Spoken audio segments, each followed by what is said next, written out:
সবাইকে শুভ সন্ধ্যা। Academy of real হোমিওপ্যাথির পক্ষ থেকে আমি আপনাদেরকে স্বাগত জানাই। আমাদের আমাদের যে সকল বন্ধুরা জয়েন করেছেন তারা তো বটেই, যারা জয়েন করতে চাচ্ছেন বা বিভিন্ন টেকনিক্যাল ব্যাপারে প্রবলেম বোধ করতেছেন, আইদার নেটওয়ার্ক অফ ইলেকট্রিসিটি, তারা ইনশাল্লাহ জয়েন করবেন। আমি দীর্ঘদিন নানা রকম ত্রুটি বিচ্যুতির কারণে আমাদের এই গুরুত্বপূর্ণ ক্লাসটার ভিডিও আপনাদেরকে সার্ভ করতে পারতেছি না, এডিট করতে নানা রকম সমস্যা হয়। কিন্তু আসলে এই শনিবারের ক্লাস অত্যন্ত গুরুত্বপূর্ণ। আমাদের যে সকল ভাইয়েরা অংশ নিতে পারেন আর যারা পারেন না, তারা অনেক সময় আমাদেরকে মেসেজ করেন যে আমরা তো গত শনিবার এটা পাইলাম না। আমাদের ইউটিউব থেকেও কিন্তু এরকম মেসেজ আসে যে গত শনিবারের ক্লাসটা পাইলাম না। তো এই জন্য আমাদের এই ক্লাসগুলো সুন্দরভাবে উপস্থাপনটা জরুরি এবং এখানে আপনাদের সহযোগিতা বেশি জরুরি। আমি অল মিউটেড করে রাখছি, তারপরেও আমার মনে হয় যে আপনারা অনাকারণে ভিডিও ওপেন করা প্রয়োজন নাই। আপনারা বিশেষ প্রয়োজন হলে তখন ভিডিও করবেন, যখন আপনাদের কথা বলার সুযোগ দেওয়া হবে তখন আপনারা ভিডিও করবেন। আপনারা জানেন একাডেমি অফ রিয়েল হোমিওপ্যাথির প্রথম ব্যাচের যে সকল আমাদের কৃতি ছাত্র ছাত্রী ছিলেন তার ভিতরে কালাম দেওয়া নাই, এই আরো অনেকেই আছেন, তার ভিতরে সাহস করে বিভিন্ন কেস নিয়ে সামনে আসছেন কালাম দেওয়ান। আমাদের গোলাম মোস্তফা স্যারও তিনি একটা দুইটা কেস শো করছেন। আমরা তো আশা করি যে আমাদের সকল কৃতি ছাত্ররাই বা ছাত্রীরাই নিয়মিত এটা কালাম দেওয়ানের মতো ডকুমেন্টেশন ঠিক রেখে আপনারা এই কেসগুলো উপস্থাপন করবেন। শনিবারের জায়গাটা মূলত আপনাদের, শনিবারের ক্লাসটা হচ্ছে আপনাদের।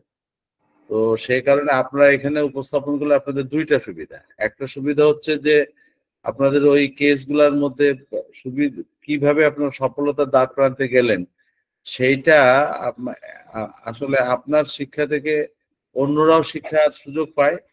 আবার পাশাপাশি আপনার যদি ওর ভিতরে কোনো ভুল ত্রুটি থেকে থাকে, নানা কারণে জটিলতা ত্রুটি যদি থেকে থাকে, আমাদের মডারেটররা সেটা আলোচনা করতে পারে, বিদগ্ধ পার্টিসিপেন্টরা তারাও তাদের অভিজ্ঞতা থেকে আলোচনা করতে পারে, তখন আপনি নিজেও কিন্তু সংশোধন হতে পারেন। এই হচ্ছে একটা বিষয়। দ্বিতীয় বিষয় হচ্ছে শনিবারের এই ক্লাসটা যেহেতু আমরা সাকসেস হিস্টোরি হিসেবে আমরা অনলাইনে দেই বা আমাদের ইউটিউবে দেই, আমার মনে হয় যে আপনাদের ফ্রি মার্কেটিং এর এতে বড় কোনো স্কোপ হতে পারে না। আমাদের ইউটিউবে যখন আমরা এটা দেই, আপনি একজন বিশেষ ডাক্তার, আপনার হচ্ছে যে এত সফল একটা ঘটনা আছে, তখন দেখা যায় ওই ধরনের রুগী যারা থাকে তারা কিন্তু এটা সার্চ করে। এখন ইউটিউব অনেকেই দেখে, আমাদের ফেসবুক অনেকেই দেখে, ফলে তারা সার্চ করে এবং তারা কিন্তু সন্ধান করে এবং আপনার এতে রুগীর সংখ্যাটাও কিন্তু বাড়ে। আমি জানি না এই বেনিফিট কালামদান পাচ্ছেন কিনা, কিন্তু অন্যদের পাওয়ার কথা, আমার মনে হয় অন্যদের পাওয়ার কথা। এই একটা বিষয়। এই দ্বিতীয় বিষয়, সবচেয়ে বড় যে বিষয়টা, এইভাবে কেস উপস্থাপন করতে করতে আপনার কিন্তু কনফিডেন্ট লেভেলটা খুব হাই হয়ে যায়। হোমিওপ্যাথিতে কিন্তু কনফিডেন্ট লেভেলটা খুব গুরুত্বপূর্ণ। আমি একটা ওষুধ দেওয়ার সময় যদি আমার মনেই সংশয় থাকে, এটা দিচ্ছি, এটা কি ঠিক হচ্ছে, এটা কি দেওয়া উচিত হচ্ছে, আমি আবার পরে সমস্যায় পড়বো কিনা, এই যে নানা রকম আশঙ্কা, এই আশঙ্কাগুলো কিন্তু আপনার যখন এই উপস্থাপন করবেন কেস, এই উপস্থাপন করতে যে নানান লোকের যে মানে প্রশ্নবান, আমি জানি অনেকে শুধু আমাদের ক্লাসে না, ক্লাসের বাইরেও ব্যক্তিগতভাবে অনেকে ফোন করে কিন্তু এইগুলো জানতে চান। কালামদানকেও নিশ্চয় জানতে চান। অনেকে ব্যক্তিগতভাবে ফোন দিয়ে বলেন, ভাই আপনি তো এটা দেখাইলেন, এটা কিভাবে করলেন, এটা কেন দিলেন, ওইটা কেন দিলেন। এইগুলা দিতে দিতে, এই উত্তর দিতে দিতে প্রথম প্রথম বিরক্ত মনে হতে পারে, কিন্তু আসলে এটা বিরাট একটা লাভ আছে। লাভটা কি? কালামদান বিরক্ত হয় কিনা আমি জানি না, কিন্তু এইটার একটা লাভ আছে। আমি বিরক্ত হই না, আমার কাছে জিজ্ঞেস করলে আমি বিরক্ত হই না। কেন বিরক্ত হই না? যে এটা একটা লাভ আছে, আমারই একটা লাভ হয়। লাভটা কি? সেটা হচ্ছে ওই উত্তর দিতে দিতে ঘটনাটা আমার মুখস্থ হয়ে যায়, ওই বিষয়টা একেবারে আমার আত্মস্থ হয়ে যায়। এই ব্যাপারটা এই, তখন দেখা যায় যে ওই রুগী আসলে তখন কিন্তু স্মার্টলি এবং খুব কনফিডেন্টলি তার ট্রিটমেন্ট করার সুবিধা হয়। সে কারণে আমি সকলের পরে না হলেও অন্তত আমাদের প্রথম ব্যাচের যে কৃতি ছাত্ররা ছাত্রীরা ছিলেন, আমি তাদেরকে অনুরোধ করব কালাম দেওয়ান এবং গোলাম মোস্তফার মতো সাহস করে আপনারা শনিবারে শনিবারে আপনারা কেস দেন, আর এই কেস যখন দিবেন তখন আপনারা যদি ডকুমেন্টারি অন্তত ছোট্ট একটা ক্লিপ, সেটা 1 মিনিটের হোক আর 2 মিনিটের হোক, একটা ভিডিও যদি ক্লিপ করে রাখেন, আপনার কালামদানের ভিডিওটা করার সময় দেখবেন ও যখন ভিডিও করে তখন কিন্তু শুধু রুগীরে দেখায় না, পাশাপাশি আস্তে আস্তে আস্তে আস্তে নিয়ে ওর কেস টেকিং খাতাটাও কিন্তু ছবি তোলে। এই কেস টেকিং খাতাটা হচ্ছে একজন হোমিওপ্যাথির বড় এভিডেন্স, বড় ডকুমেন্টস। আপনি যখন হচ্ছে যে আপনার এই বিভিন্ন আপনার কি বলে আমাদের জার্নাল, হোমিওপ্যাথিক জার্নালে যদি আপনি কোনো কেস দিতে চান, আপনি রুগীর ছবি দেখালেন কি দেখালেন না এটা বিষয় না, আপনি তো একটা কি বলে আপনার একটা ছবি তো এডিট করেও দেখাতে পারেন। একটা লোকের সামনে এনে খামোখা তার কিছু লেকচার টেকচার শুনে টুনেও তো আপনি দিতে পারেন। এটা হরহামেশা অনেকে হয়, দেখবেন যে আমাদের ইসে ফেসবুকে অনেকে বলছেন, মানে রুগী কিছু বলে রুগী হু হু করে আর ডাক্তার বলে আপনার এই ছিল না, ওই ছিল না, এই ছিল না, এগুলো সব চলে গেছে না, হুম হুম হুম, ব্যাস এই ভিডিওটা দিয়ে বলে যে এই যে আমি রুগী আরোগ্য করে ফেলেছি। ঠিক আছে, তখন কিন্তু আসলে প্রমাণ কি, আপনি যেটা আরোগ্য করছেন প্রমাণ কি? ওই কালামদানের মতো আপনার কেস টেকিং খাতাটা, ওই যে মানে হজবরল যেভাবে হোক লেখা, কোনো গোছালো লেখা না, অগোছালো একটা খাতা, ওই খাতার চেহারা দেখলেই বোঝা যায় হ্যাঁ এটা আসলে অরিজিনাল কেস টেকিং খাতা। ওইটাই হচ্ছে ডিপেন্ড করে, ওইটাই কিন্তু আপনার যে আমাদের ইন্টারন্যাশনাল জার্নাল গুলো আছে, জার্নাল গুলো কিন্তু ওইগুলোর খুব মূল্য দেয়, খুব মূল্য দেয়। অর্থাৎ ওইভাবে যদি আপনার ডকুমেন্টস গুলা করেন, পাশাপাশি যদি কেস রিপোর্ট মানে টেস্ট রিপোর্ট, যেটা অবশ্য কালাম দেওয়ানের ডিভাইস সংকটের কারণে হয়তো এটা পারছে না, ও আপনারা সবাই দোয়া করবেন ও যাতে একটা ডিভাইস সংগ্রহ করতে পারে। সেই ডিভাইসটা যদি সংগ্রহ করতে পারে তখন দেখা গেল কালাম দেওয়ান নিজেই একটা প্রেজেন্টেশন তৈরি করে দেবে, সেই প্রেজেন্টেশনের ভিতরে রোগীর ছবি থাকবে, পাশাপাশি তার কেস রিপোর্ট গুলো থাকবে, টেস্ট রিপোর্ট গুলো থাকবে, তার ওই খাতার ছবি টবি থাকবে, সবকিছু দিয়ে আপনারা এটা করবেন। এটা যদি আপনারা নিজেরা যদি করতে সমস্যা হয়, তাহলে আমাদের চেয়ারম্যান স্যার এবং আমরা কিন্তু সবসময় প্রস্তুত আছি আপনাকে এই প্রেজেন্টেশন তৈরি করে করতে সাহায্য করার জন্য।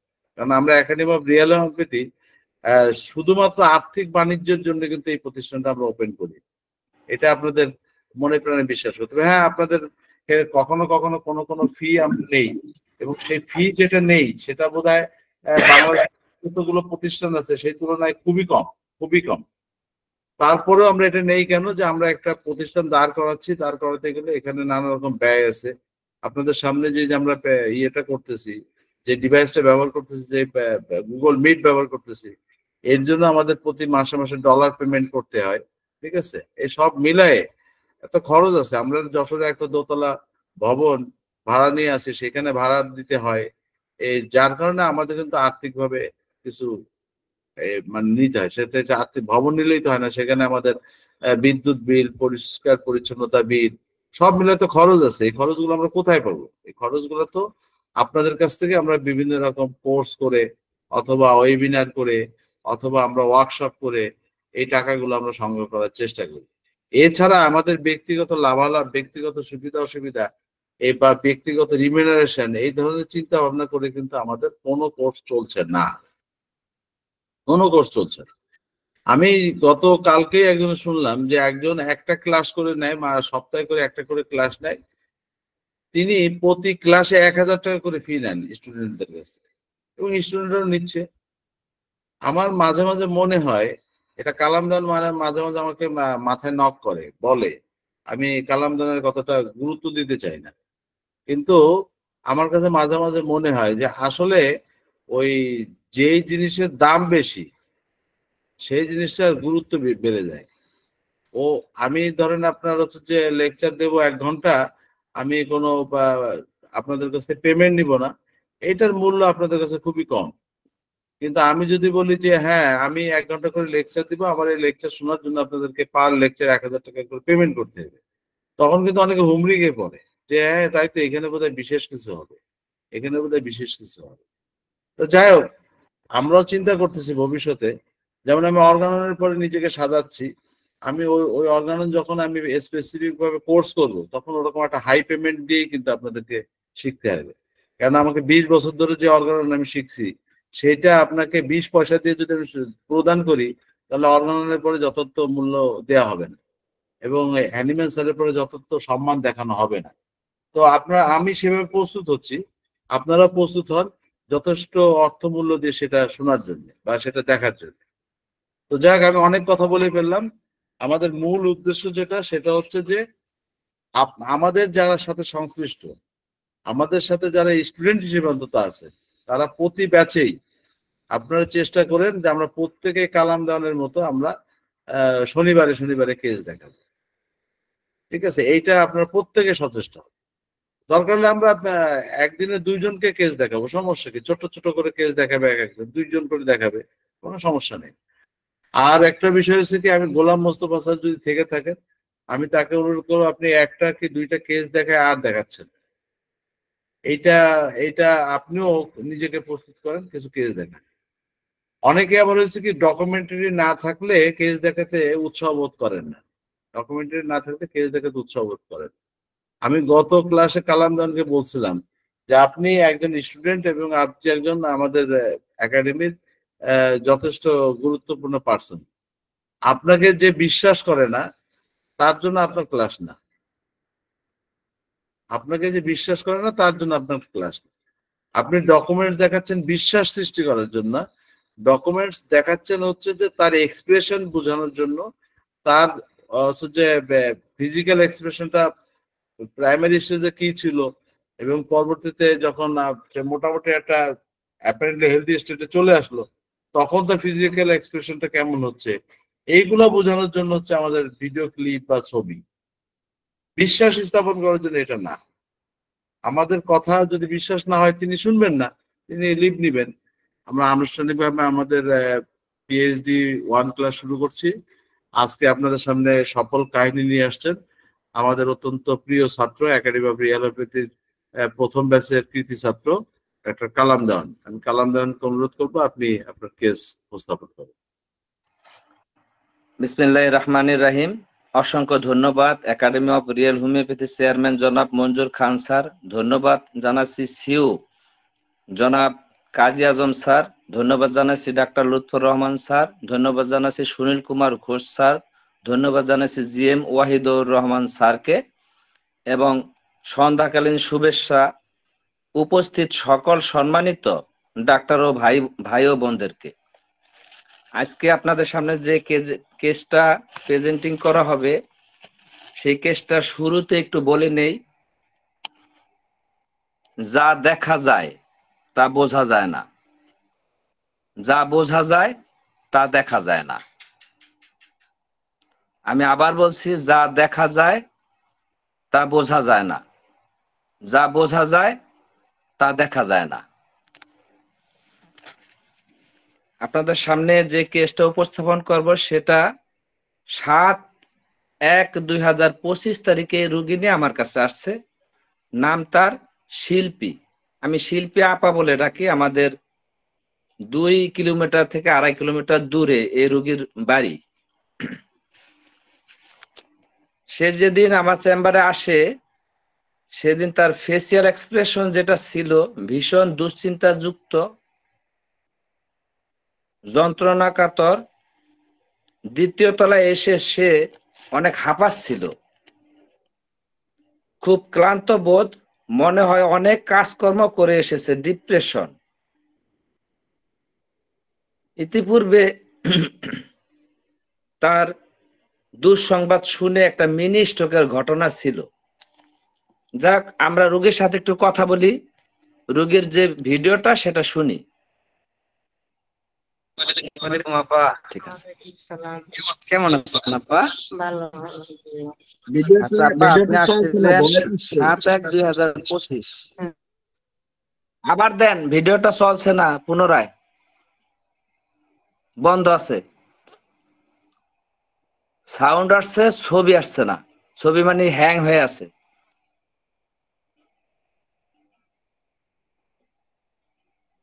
তবে একটা সুসংবাদ জানাই, এই রোগিনীর মাধ্যমে আরো 5 জন রোগী আমার কাছে আসছে। আল্লাহর রহমতে তারও চূড়ান্তর একটা শেষ পর্যন্ত পর্যায়ে আছে। এবং এই রোগিনীর ছেলে, তারও শ্বাসকষ্ট ছিল, সে আল্লাহর রহমতে 100% সুস্থ 4 থেকে 4.5 মাস চিকিৎসার পরে। রোগিনী 7/1/2025 তারিখে আমার কাছে আসে। তার নাম শিল্পী, আমি তাকে আপা বলে ডাকি, শিল্পী আপা। তার প্রথম দিনের যে ফেসিয়াল এক্সপ্রেশন সেটা ছিল ভীষণ দুশ্চিন্তাযুক্ত, যন্ত্রণা কাতর, খুবই যন্ত্রণা কাতর। দ্বিতীয় তলায় এসে খুব ক্লান্ত বোধ, মনে হচ্ছে অনেক কাজ করে এসেছে, ডিপ্রেশন।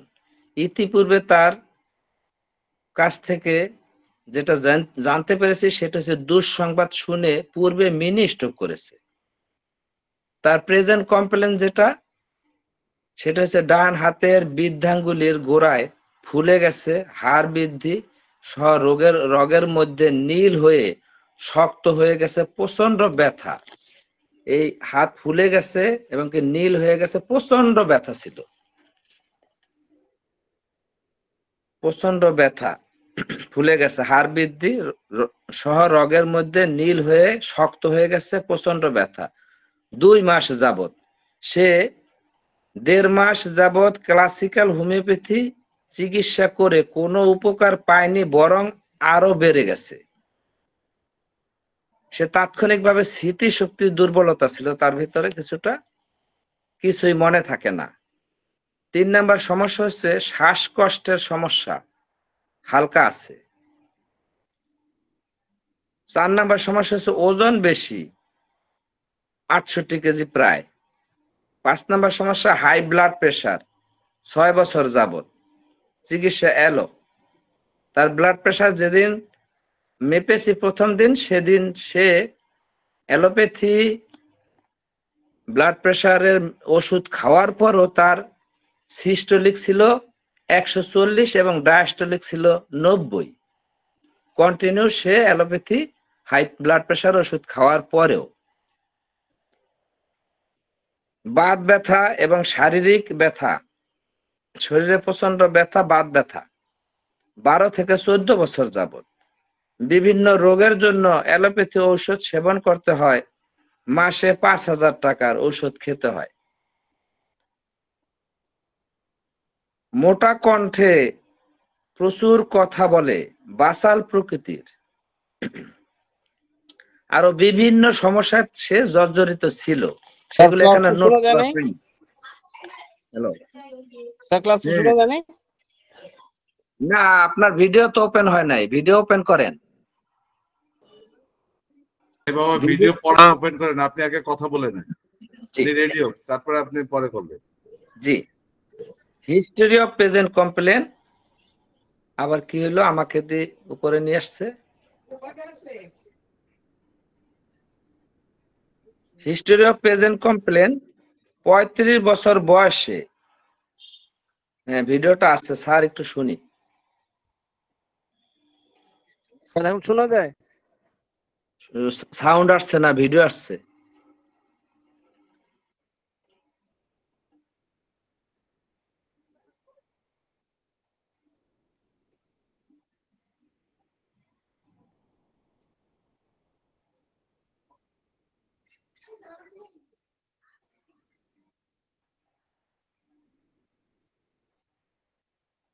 সাউন্ড আসছে না, ভিডিও আসছে।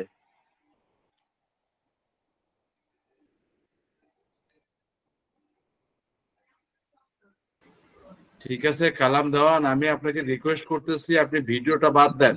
আমরা দেখছি একটা মহিলাকে আপনি ট্রিটমেন্ট করছেন, আমরা সবাই দেখছি। জি স্যার, জি স্যার। অফ করেন। আচ্ছা, আর আপনাদের অফ করেন, আপনারা এটা অফ করেন। হিস্টরি অফ প্রেজেন্ট কমপ্লেনে 35 বছর বয়সে এক ছেলে এবং এক মেয়ে রেখে স্বামী মারা যান। 40 বছর বয়সে বিয়ে হয়, দ্বিতীয় বিয়ে হয় 40 বছর বয়সে। সে সংসারে এক ছেলে, প্রায় 14 বছর বর্তমানে। 3 বছর পূর্বে বর্তমান স্বামীও মারা যান। একটা নয়েজ আসছে, প্লিজ অফ করুন। হ্যালো,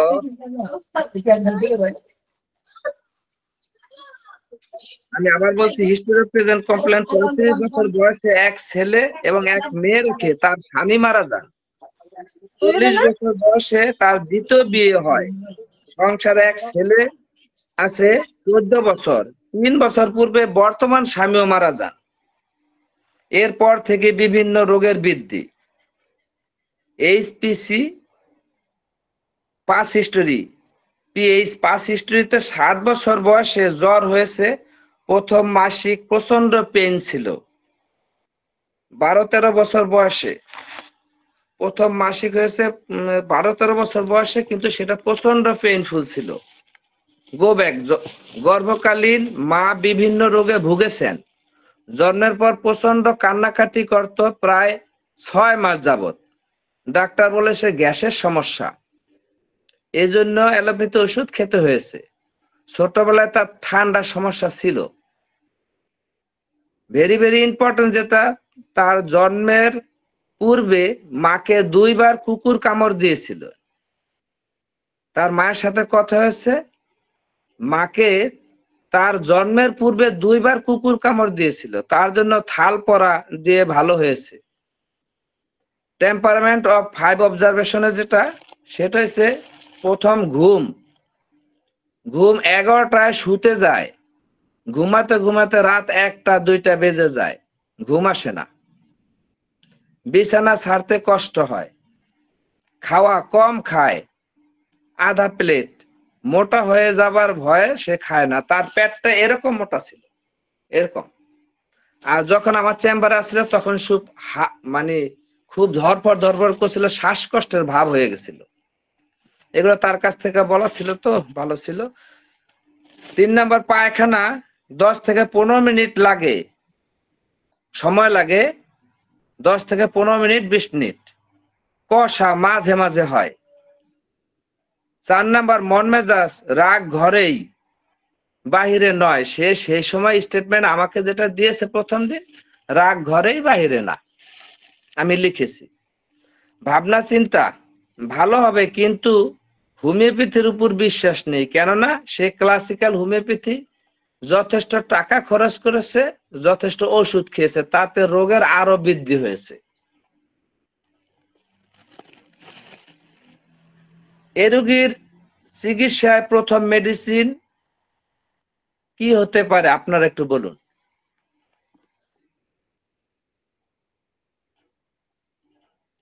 যে কেউ যদি বলেন। আপনারা তো আমাকে জিজ্ঞাসা করেন, আমিও তো আপনাদেরকে জিজ্ঞাসা করতেই পারি, আপনারা তো সবাই ডাক্তার প্র্যাকটিস করছেন। তো প্রথম মেডিসিন লাইসিন, কে বলছেন? ওমর ফারুক, গুড। আচ্ছা, মেডিসিন ঠিক আছে, ওকে, আলহামদুলিল্লাহ। পোটেন্সি কি হতে পারে? শক্তিটার ব্যাপারে একটু আপনারা যদি ধারণা দিতেন। আমি আবার বলছি, ভীষণ যন্ত্রণা কাতর রোগী যন্ত্রণা কাতর ছিল। কেউ বললে ভালো হয়। হাইড্রো 09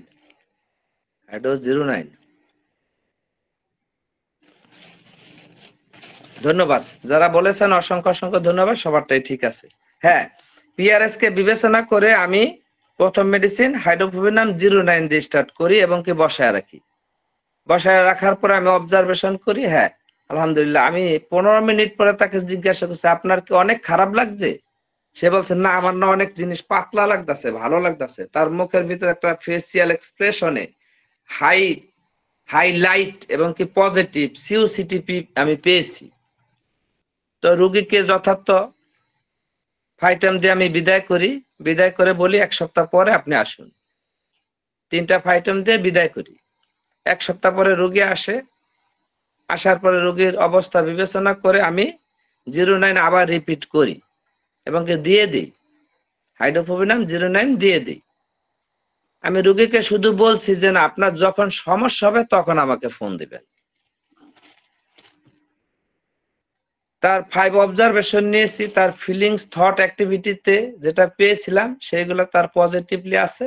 আমি শুধু বলেছি, এই আমানত আমার একটা ওষুধ আপনার কাছে রেখে দিবেন, আপনার যখন সমস্যা হবে তখন আমাকে ফোন দিবেন। আর এই 3টে ওষুধ কন্টিনিউ খাবেন। এভাবে অবজারভেশন করতে করতে করতে করতে আমি 28 পর্যন্ত গিয়েছি। হাইড্রোফোবিনাম 28 এর পরে আর বডি নিচ্ছে না, রোগীর ডিমান্ড সেখানে আর নিচ্ছে না, না নেওয়ার কারণে আমি হাইড্রোফোবিনা 200 চলে আসি।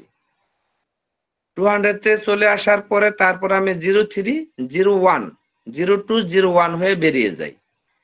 বেরিয়ে গিয়ে আমি সোরাইনাম দিয়ে ক্যাটালাইজ করি। এর মাঝে আমার সোরাইনাম লাগেনি, কারণ হাইড্রোফোবিনাম যথেষ্ট শক্তি, যথেষ্ট কাজ করছিল। সোরাইনাম মেডিসিন অবস্ট্রাকল রিমুভাল হিসেবে আমার দরকার হয়নি, কিন্তু হাইড্রোফোবিনাম ঘুরানোর পরে আমি সোরাইনামকে ঘুরিয়েছি, 4টা পোটেন্সি দিয়েছি মাত্র। তারপরে আমি সরাসরি চলে গেছি তার যে ট্রমার ইতিহাস। স্বামী হারানো, 2টা স্বামী হারাইছে, সন্তান, প্রথম ঘরের সন্তান, একটা মেয়ে বিয়ে দিয়ে দিছে, আরেক ঘরের সন্তান তার মায়ের কাছে আছে, এবং কি বর্তমানে যে আছে সে একটা 14 বছরের বর্তমান সন্তানকে নিয়ে আছে। দুইবার তার স্বামী মারা গেছে, দ্বিতীয় ঘরের সন্তান একটা ছেলে, আলভিতার নাম। তো এই সন্তানকে নিয়ে আছে, মোটামুটি দারিদ্রতার মাঝে তার জীবন চলছে। তার ভাই ইতালি থেকে তাকে সংসার খরচ চালায়। তো যাই হোক, আমি তার মানসিক ট্রমা এবং মেডিসিনাল ট্রমার বিবেচনায় আমি পিটিএস কে গ্রহণ করি, পিটিএস এর মেডিসিন আমি চালু করি। তবে পিটিএস এর আরেকটা বিষয় হচ্ছে, মহিলাটা দেখছেন, মহিলাটার বয়স যাই হোক, মহিলাটা প্রথম স্বামী মারা যাওয়ার পরে কষ্ট তো পেয়েছেন, 4 বছর পর্যন্ত সে আরো কষ্ট পেয়েছেন। 4 বছর পরে দ্বিতীয় বিয়ে হয়, দ্বিতীয় বিয়ের পরে সে আরো কষ্ট পেয়েছেন।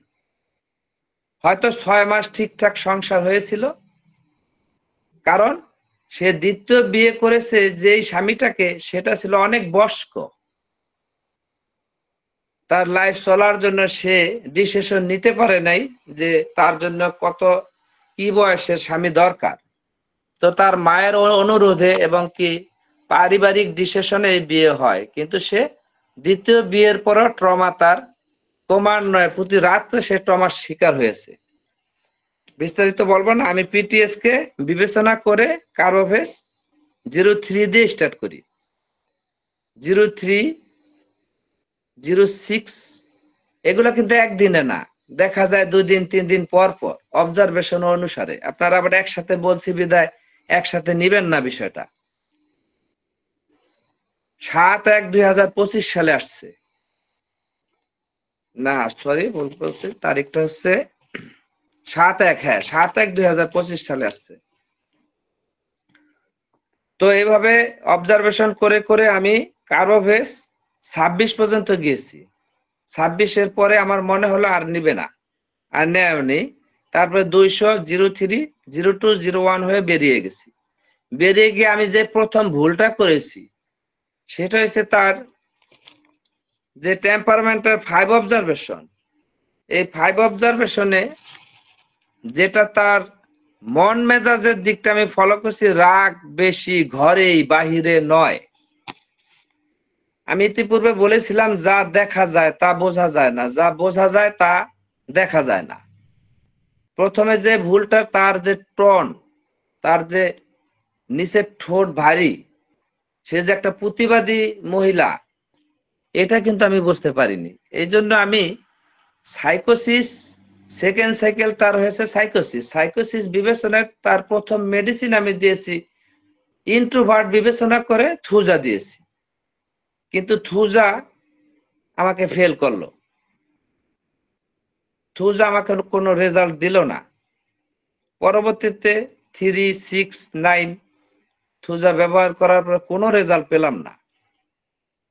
আমাকে সে জানাইলো যে এখন আমার ঘুম ঠিক নাই, আমার আরোগ্য নাই, এতদিন তো ভালোই ছিলাম, আগের মেডিসিনে ভালো ছিলাম, আপনি এই মেডিসিন দেওয়ার পরে আমার সমস্যাগুলা তেমন কোনো সমস্যা হচ্ছে না, মানে সমাধান হচ্ছে না। একটু বিদ্রুপ প্রকাশ করলো। তখন আমি তার ছেলেকে পার্সোনালি ভাবে ডাকার পরে আমি তার ছেলেকে জিজ্ঞাসা করলাম যে দেখো, তোমার মা তো এখন সুস্থ নাই। না, আগে সুস্থ ছিল, এখন একটু অসুস্থ, এখন তার আপনি যে ওষুধ দিচ্ছেন এতে তার কাজ হচ্ছে না। তো তোমার মা কাজ হোক এটা তো তুমি চাও? হ্যাঁ চাই। তাহলে একটু বলো তো, তোমার মা কি সবার সাথে ঝগড়া করে, সবার সাথে কি চিল্লাচিল্লি সব জায়গায় রাগ প্রকাশ করে? কয় হ্যাঁ, সব জায়গায় প্রকাশ করে। প্রতিবাদী উচিত কথা বলে? হ্যাঁ, উচিত কথা বলে। তোমার মায়ের আশেপাশে সবার সাথে কি ঝগড়া লেগে থাকে? হ্যাঁ, লেগে থাকে। সবচেয়ে বেশি কথা বলে কে? সে বলছে আমার মা। তখন আমি এই রাগ ঘরে এই ইন্ট্রোভার্টকে আমি ক্যান্সেল করে তার কমপ্লিমেন্টারি থুজা পরে আমি ম্যাডোতে গেলাম। ম্যাডো 03 দিয়ে স্টার্ট করলাম। দারুণ চমৎকার রেজাল্ট। এই মহিলার বয়ানে তাই স্পষ্ট 100% সুস্থ। তার হাত এইভাবে এইভাবে দেখানো হয়েছে, তার প্যাথোলজি এবং কি তার যে চারিত্রিক যে অবস্থা, সেই অবস্থারও অনেকটাই পরিবর্তন হয়েছে। এখন তার আশেপাশের মানুষকে খারাপ মনে হয় না, তার আশেপাশের মানুষদেরকে সে এখন পজিটিভলি দেখে। আগে সে নেগেটিভলি দেখতো, যে কোনো কারণে ঝগড়া করত, যে কোনো কারণে ঝামেলা করত। এখন সে সেই যে তার চরিত্রগত দিক, সেটাও তার পরিবর্তন হয়েছে।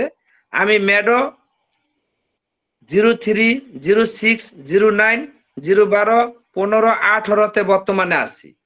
আলহামদুলিল্লাহ। এই মহিলাটা নিজে তো ভালো হয়েছে, এই মহিলাটা আরো 5 জন রোগী আমার কাছে আনছে। তার মধ্যে 4 জনই ইনশাল্লাহ চূড়ান্ত একটা লিডিং পর্যায়ে আছে এবং কি তার সন্তান শ্বাসকষ্ট সহ চর্মরোগ, সেই সন্তানও আল্লাহর রহমতে 100% সুস্থ। নেক্সট আমি এই সন্তানের কেসও আপনাদের সামনে উপস্থাপন করব। তো এই পর্যন্তই আজকের বিষয়। তবে ভিডিওটা দেখাতে পারলে আমি অনেক খুশি হতাম। সকলকে ধন্যবাদ জানিয়ে শেষ করছি। এখানে শেখা এবং বোঝা বা বলা আমার কেসে ভুল ত্রুটি থাকতেই পারে। আপনারা সবাই আমার শিক্ষক। আর আমাদের শ্রদ্ধেয় শিক্ষক যিনি আমাকে হাতে ধরে শিক্ষা দিয়েছেন, সে হচ্ছে একাডেমি অফ রিয়েল হোমিওপ্যাথি সিউ জনাব কাজী আজম স্যার। তার ঋণ আমি কোনোদিন শোধ করতে পারবো না। সে আমার অভিভাবকও বটে। আমার বাবা নাই, মা নাই, কিন্তু তাকে আমি অভিভাবকের স্থানে বসিয়েছি। আমি তাদের কথাও ভুলবো না। আমাদের একাডেমির ডাক্তার সুনীল কুমার ঘোষ স্যার, আমি তাদের কথাও ভুলবো না। তারাও আমাকে যথার্থ শিক্ষা দিয়েছেন। যথার্থ শিক্ষা দিয়েছেন doctor GM Wahidur Rahman sir, তার কথা আমি বলতে পারবো না। সারা জীবন তাদের কাছে আমি ঋণী। ডাক্তার গোপেশ চন্দ্র রয় স্যার, তিনি অনেকভাবে বুঝিয়েছেন আপনাদেরকে। আমার এই সফল কেস, আমি হয়তো ভুল ভাল বলছি, আমার কথা সুন্দর না, কিন্তু আপনাদেরকে আমি একটা রিকোয়েস্ট করব, কেস টেকিং যদি না করেন তাহলে A part, B part, C part complete করতে পারছেন না। আর কেস টেকিং জানা এবং বোঝার জন্য একাডেমিতে আপনাদের ভর্তি হওয়া দরকার। কেননা একটা রোগীর এ পার্ট কমপ্লিট করলাম, বি পার্টে কি ঝামেলা আমি জানলাম না। আমি মনে করি এ পার্টের সাথে বি পার্টের গুরুত্ব সবচেয়ে বেশি। আবার বি পার্ট থেকে সি পার্টে যাবেন, তখন basic medicine, curative medicine, personalised medicine, আপনি অঙ্ক কোষে সঠিক মেডিসিনে পৌঁছাতে পারবেন। আপনি বুকে হাত দিয়ে বলতে পারবেন, হ্যাঁ আমি রাইট, আমি ঠিক জায়গায় আছি। ওই পোটেন্সি ম্যানেজমেন্টের মধ্যে আপনাকে হয়তো কোথাও ফোন দেওয়া লাগবে, কিন্তু এই অজ্ঞতা আপনাদের কাছে আমি কখনোই চাই না যে স্যার রোগী আছে হাইড্রোফোবিনাম সিএম দিছি, এখন তো অবস্থা খারাপ, কি করব। এই ফোনগুলো আমার কাছে বেশি বেশি আসে। আমি জিজ্ঞাসা করি আপনি কেস টেকিং করছেন না? তো কেস টেকিং তো আমি করিনি, আমি জানি না। এত সহজে ডাক্তারি হয় না। আমার কথাকে বেয়াদবি নিবেন না, আমার কথাকে কেউ কষ্ট নেবেন না। এত সহজে ডাক্তারি হয় না। ডাক্তারি করতে গেলে ন্যূনতম কেস টেকিংটা more than important. Case taking থেকেই আপনি প্রগনোসিস করতে পারবেন। একই পিআরএস, একই পিটিএস, একই পিসিএস, কি আপনি প্রগনোসিস করতে পারবেন। ধাপে ধাপে রোগীকে বলতে পারবেন আপনি অমুক মাসে ভালো হবেন ইনশাল্লাহ, আমি এভাবে মেডিসিন দিচ্ছি, আল্লাহর উপর ভরসা করে আপনি খেতে থাকুন। তবে প্রত্যেকটা মেডিসিনের পরে অবজারভেশন খুব জরুরি। অবজারভেশন সিউসিটিপি এবং সিউসিটিএন এই সম্বন্ধেও আপনারা জ্ঞান নেবেন। আমি আবারও রিকোয়েস্ট করছি একাডেমিতে ভর্তি হয়ে যান। ইনশাল্লাহ আপনারা ভালো কিছু হতে পারবেন। আপনারা সবাই ভালো, সবাই বোঝেন, সবাই আমার শিক্ষক, কিন্তু তারপরে যে ঘাবলাটা আছে না, সেই ঘাবলাটা পূর্ণ হয়ে যাবে ইনশাল্লাহ। সকলকে ধন্যবাদ জানিয়ে আমি আমার বক্তব্য শেষ করছি। আল্লাহ হাফেজ। আসসালামু আলাইকুম ওয়া রাহমাতুল্লাহি ওয়া বারাকাতুহু। আসসালামু আলাইকুম স্যার। ওয়ালাইকুম সালাম। ডাক্তার গোলাম মোস্তফা স্যার, কেমন আছেন? আলহামদুলিল্লাহ, কেমন আছেন স্যার? আলহামদুলিল্লাহ স্যার আছি, আপনাকে আলহামদুলিল্লাহ ভালো আছি। অসংখ্য অসংখ্য মুবারকবাদ জানাচ্ছি এত সুন্দর একটা কেস উপস্থাপন করার জন্য। তো আলহামদুলিল্লাহ, আমার ছোট্ট দুইটা কোশ্চিন, যদিও ভ্যালুয়েবল না, তারপরেও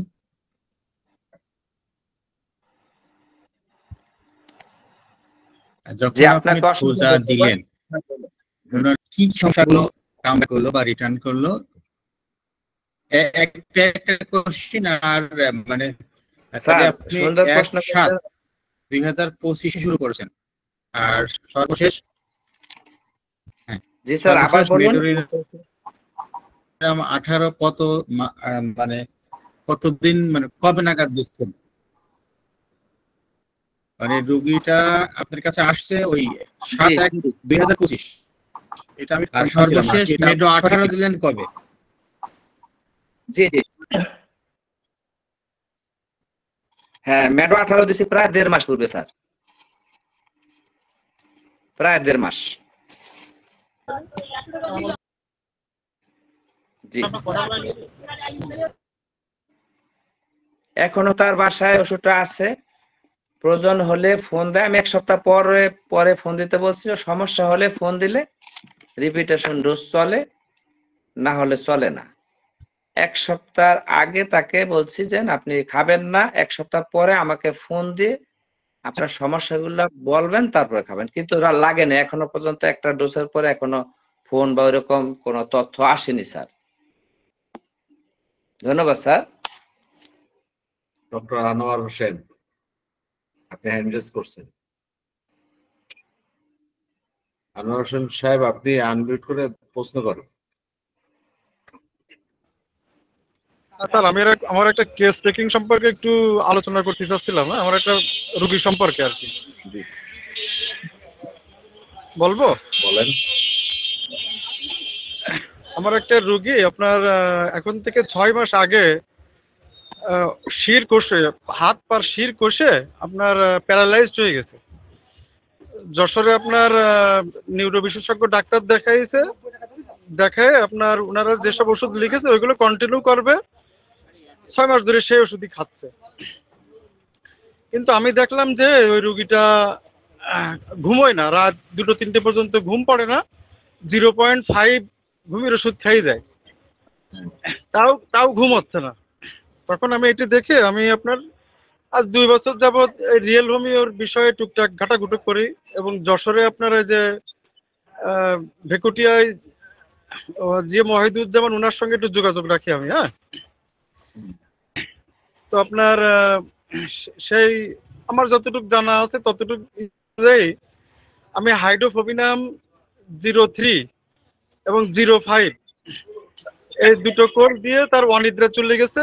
কিন্তু অনিদ্রা যাওয়ার পরে তার জ্বর ভাব আসলো, ওই জ্বরের জন্যই রাস্টক্স 04 দিয়ে জ্বর চলে গেছে, সর্দি কাশি চলে গেছে।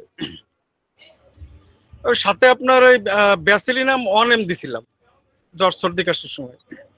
আমি ওই সময় ড্রসেরাটা ইউজ করতাম না আর কি। হ্যাঁ, ড্রসেরা সম্পর্কে সঠিক ধারণা আমার ছিল না। আমি টিউবার বভিনাম, ব্যাসিলিনাম এই দিক সম্পর্কে, রিউমেক্স সম্পর্কে আমার ভালো ধারণা ছিল।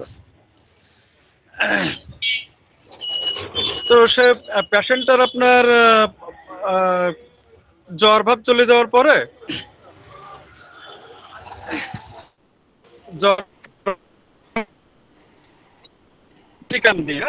শিরা কেউড়ি লাগা, হাতের আঙ্গুল টাঙ্গুল বেঁকা গেছে এবং শোয়ার থেকে উনি উঠতে পারে না। ছেলেটার বয়স 16 বছর। এরপরে আমি আপনার কোস্টিকাম 0406 2 কোর্স চালানো, আমি মনে করেন দিক বিদিক হয়ে যাচ্ছে, ভালো কোনো সিদ্ধান্ত পাচ্ছিলাম না যে কোন দিকে যাবো এবার। কিন্তু দেখলাম যে কলোসিন, গুয়েকাম এই মেডিসিন গুলো আরো ভালো করে পড়লাম, যে কোস্টিকামের পরবর্তী মেডিসিন কলসিন, গুয়েকাম। তো ছেলেটার ওই বুকি, বাম পাশের বুকি ব্যথা হয় মাঝে মাঝে। হ্যাঁ, এই লক্ষণটা ধরে আমি গুয়েকাম 04 দিছি। 04 খাচ্ছে এবং 2-3 দিন যাবত খাচ্ছে আর কি। আমি গতকালকে খোঁজ নিছি, বলছি যে বুকির ব্যথার কথা আর বলতেছে না। এখন পরবর্তী 2-3 দিন পরে আবার খোঁজ নেবো আর কি। এখন আমি মানে যে অবস্থায় চলতেছি, এতে আমি কি করতে পারি সামনে আর কি। আপনি আনসার দেন। স্যারের ঐতিহাসিক উক্তিটা জানেন? জেমস টাইলার কেন্টের একটা ঐতিহাসিক উক্তি আছে, এটা জানেন আপনি? কথা বোঝা গেল না, এবার বলেন আবার। জেমস টাইলার কেন্ট উনি একটা কথা বলছেন, এই কথাটা কি আপনি জানেন? খুব বিখ্যাত উক্তি। না, আমি তো ওনার লেখা পড়িনি সেখানে। উনি বলছেন prescribing for the result of disease causes changes in the result of disease but not in the sickness except to hurry its progress. আপনি prescribing for the result of ডিজিজের মধ্যে আছেন। Prescribing for the result of ডিজিজের মধ্যে ওই যে বুকের ব্যথা কলসিনতে চলে গেছে না গুয়েকামে চলে গেছে? কলসিন না, বুকের ব্যথা আপনার মেট্রিমেডিকা আপনার হলো গুয়েকামে লিখেছে যে বুকের ব্যথার সাথে যদি গুয়েকামে চলে গেছে, বলছে গুয়েকামে চলে গেছে। ঠিক আছে, তো ওই শিরার ব্যথা চলে যাবে, শিরা টান চলে যাবে, এরকম কোনো ওষুধ পান নাই খুঁজে? শিরা কেউড়ি লাগা সেই সঙ্গে বুকে ব্যথা, হ্যাঁ, এটা তো গুয়েকামে নির্দেশ করতেছে। হ্যাঁ, আচ্ছা, তো বুকের ব্যথাটা গেছে, শিরার টানটা কি গেছে? না, এখনো যায়নি, চলতেছে, 3-4 দিন যাবত খাচ্ছে এটি। আপনি দেখেন, এটা তো আপনার prescribing for the result of ডিজিজের মধ্যে আছেন, আপনি লক্ষণ ভিত্তিক চিকিৎসা করতেছেন। লক্ষণ ভিত্তিক চিকিৎসায় আসলে প্রকৃত আরোগ্য হয় না।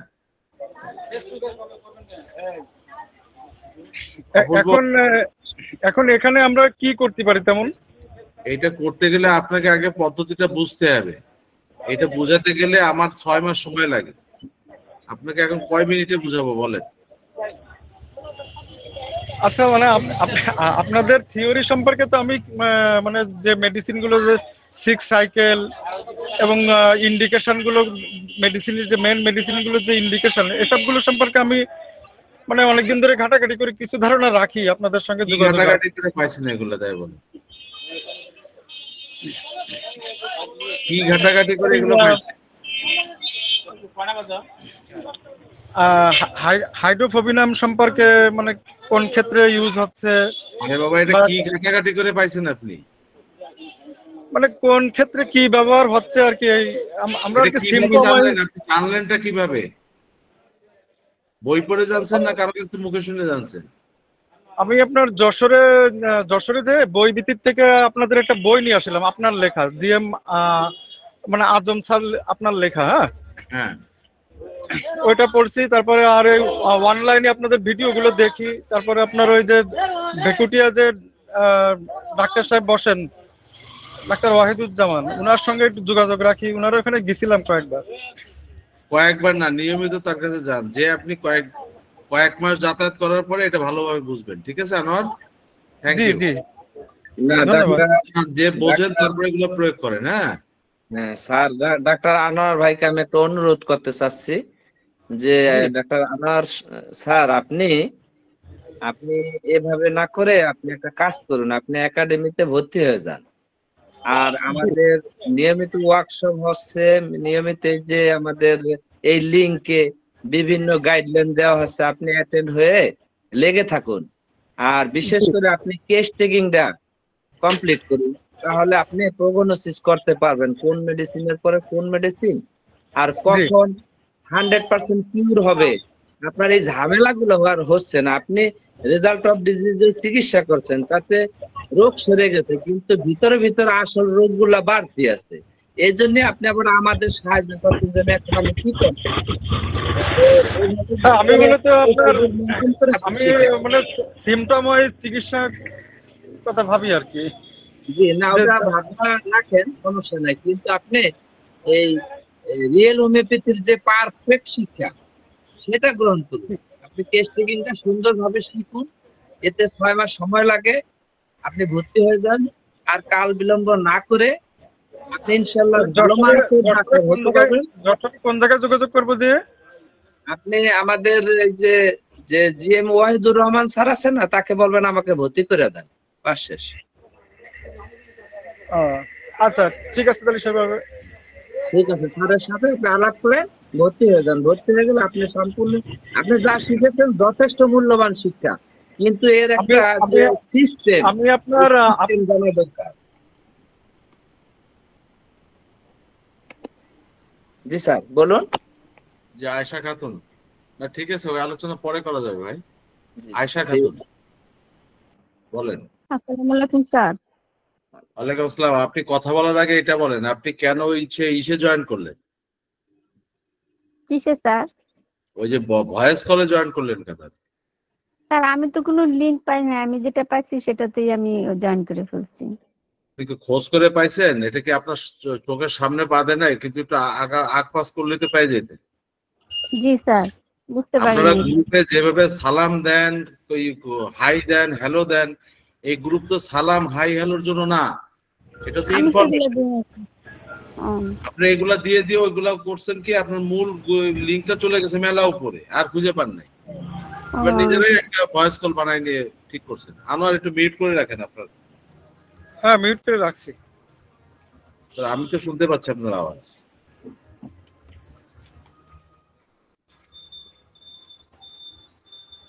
আয়েশা খাতুন, বোঝা গেছে কথা? জি স্যার, বুঝতে পেরেছি। এই গ্রুপটা কিসের জন্য বলেন? স্যার আজকে তো ওই যে কেস টেকিং এর উপর ক্লাস। আরে বাবা, এই যে ডক্টরস ইনফরমেশন গ্রুপটা কেন করা হয়েছে বলেন? স্যার ওই যে বিভিন্ন তথ্য দেওয়ার জন্য। তা আপনি আসসালামু আলাইকুম ওয়া রাহমাতুল্লাহি ওয়া বারাকাতুহু, এতে কি তথ্য আছে বলেন? প্রায় আপনি দেন, এতে কি তথ্য আছে আমাকে একটু জানান। স্যার যখন ক্লাস হয় না তখন জানতে চাই যে ক্লাস হবে কিনা। তাতে আসসালামু আলাইকুম ওয়া রাহমাতুল্লাহি ওয়া বারাকাতুহু এটা দিয়ে তারপর জানতে পারবেন। তাহলে যে স্যার আপনারা যদি উত্তর দেন আর কি। হ্যাঁ, আপনি বলেন যে ক্লাস হবে কিনা, হলো ওটুকু লিখে দেন। এই দেখেন, এই যে এইখানে আমি এই যে গ্রুপ দিছি, এই লিংকটা দিছি, আপনারা দেখছেন? সবাই দেখা যাচ্ছে? জি স্যার। এই লিংকটার এই যে নিচে লিংক, এইখানে আপনি যদি আপনি ক্লিক করেন তাহলে আপনি গ্রুপে ঢুকতে পারবেন, ক্লাসে ঢুকতে পারবেন। এটা হচ্ছে ক্লাসের লিংক। এরপরে রমিজউদ্দিন স্যার লিখছেন, sir medicine has not mark, ঠিক আছে, গুরুত্বপূর্ণ। আপনি লিখুন আসসালামু আলাইকুম ওয়া রাহমাতুল্লাহি পাঠাই দিন। তারপরে দেখলাম যে একজন 2টা মেসেজ দিছে, ওই রাজবাড়ি কি সেমিনার হবে, সেই সেমিনারের 2টা মেসেজ দিয়ে বসে আছে, ঠিক আছে। আর বাবলুদার বলতেছেন স্যার আদাব, কথা বোঝা যাচ্ছে না, সবাইকে বলেন মিউট করতে। উনি জয়েন করছেন হচ্ছে যে আপনি ওই যে আপনার এইখানে টিপ দিয়ে জয়েন কল করে ওখানেতে উনি ঢুকছেন। ঢুকে এখন উনি যদি বলেন যে শোনা যাচ্ছে না, তাই এটা কিভাবে বলবো, আমি কোথায় বলবো মিউট করতে? ওটা তো আমি ঢুকতেই পারিনি। আচ্ছা, তবে নাজিয়া বন্যা ওই মিউট করার জন্য সবাইকে আহ্বান জানাচ্ছেন, বাবলুদাস বারবার জানাচ্ছেন, বলছেন স্যার সবাইকে মিউট করে দেন। আমি তো ওখানে নাই, আমি মিউটটা করবো কি করে? ঠিক আছে, এই যে এত বিষয়গুলো দরকারি কথা, ঠিক আছে। তারপরে আবার আমি লিঙ্ক দিলাম, লিঙ্ক দিয়ে আমি এত চিল্লাচ্ছি যে আপনারা মানে এখান থেকে বেরোয় আসেন, কেউ শুনছেন না। ক্যামেরা শোনার ভিতরেই আছেন, কিন্তু আমার কথা শুনছেন না। আবার লিঙ্ক দিলাম, দিয়ে তারপর হয়তো অনেকে কেউ পাইছেন। এর ভিতরে আমাদের কেউ নাজমুল আরিফিন সাহেব, ওয়াহিদুজ্জামান, এরা বিভিন্ন মেসেজ টেসেজ দিয়ে আপনাদেরকে সচেতন করার চেষ্টা করি। আপনারা সবসময় এইরকম একটা ফরম্যাট পাবেন, সাদা আসবে। আমার এখানে আছে যে ফিরোজা কালার আছে, কিন্তু আপনারা পাবেন সাদা। এই সাদা পাবেন যেখানে, সেখানে এই নিচের এই লিঙ্কে ক্লিক দিবেন। এই লিঙ্কে ক্লিক দিলে আপনি গ্রুপে যাবেন। এই দেখেন, এই লিঙ্কে ক্লিক দিলে কি হচ্ছে, এই দেখেন এরকম একটা ডিভাইস আসবে,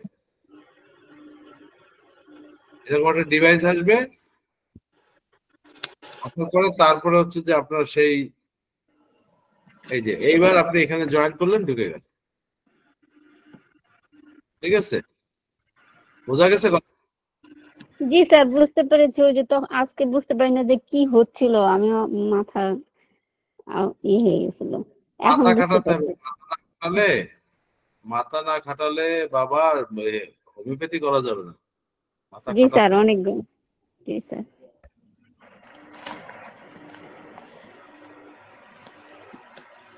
সর্বশেষ একটা নিউজ জানাতে চাই স্যার, আপনি যদি অনুমতি দেন।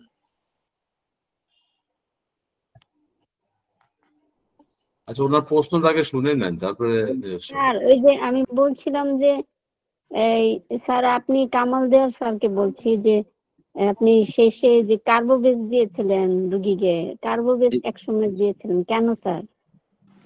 আচ্ছা, সুন্দর প্রশ্ন, আপনাকে অসংখ্য অসংখ্য ধন্যবাদ। স্যার আপনি দিবেন উত্তর স্যার না আমি দেব? আপনি যান। জি, চিকিৎসা করার জন্য আমাদেরকে প্রথমে কেস টেকিং জানতে হয়, তারপরে জানতে হয় পুরো মানুষটাকে, এবং কি তার গো ব্যাক যে প্রিডিসপোজিশন, এগুলো পুরাটাই কিন্তু আমাদের মাথায় নিতে হয়। তার জীবনের ইতিহাস জানতে হয়। তার জীবনের ইতিহাসের একটা পর্যায়ে সে কিন্তু স্বামী 35 বছর বয়সে এক ছেলে এক মেয়েকে রেখে মারা গেছে। তো 35 বছর বয়সে সে হাজবেন্ড মারা গেছে, সেই মানুষটা মানসিকভাবে ভীষণ আঘাত পেয়েছেন। ম্যাম আপনি কি বুঝতে পারছেন? ভীষণ ভাবে আঘাত পেয়েছেন। জি স্যার বুঝতে পারছি। এটা আঘাতটা কি মানসিক ট্রমা না? আচ্ছা, তার বিভিন্ন রোগের জন্য পিছনে কিন্তু অনেক ওষুধ খেয়েছেন, বিভিন্ন রোগের জন্য পিছনে সে ওষুধপত্র খেয়েছেন আর খাচ্ছেনও, একটা একটা করে বাদ দেওয়া হয়েছে। এখন সে রিয়েল হোমিওপ্যাথি খেয়ে সম্পূর্ণ সুস্থ আছে, এ তার বয়ানে পেতেন। যাক, 35 বছর বয়সে সে স্বামী হারা হলেন। তারপরে 40 বছর বয়সে তাকে বিয়ে দেওয়া হলো, তার মায়ে বা তার ফ্যামিলির মানুষরা তাকে বিয়ে দিলেন। বিয়ে দেওয়ার পরে 6 মাস ঠিকই সংসার চলছিল, এর মাঝে একটা ছেলে তার অ্যাকসেপ্ট হয়েছে। কিন্তু এরপর থেকে সে কিন্তু একটা কষ্ট ভোগ করেই চলেছে, কারণ দ্বিতীয় বিয়েটা যে হয়েছে তার সেই হাজবেন্ডটার বয়স অত্যন্ত বেশি ছিল, তার সাথে যায় না, তার বাপের সমান বয়স, এরকম একটা পর্যায়ে। তো যাক, দ্বিতীয় বিয়ের পরে সে সংসার যেভাবে কাটাছিল তো কাটাছিল। তারপরে কি হলো, তার দ্বিতীয় স্বামীও মারা গেল, এরপর থেকে তার রোগের বিভিন্ন বৃদ্ধি, সিন্স নট ওয়েলবিং।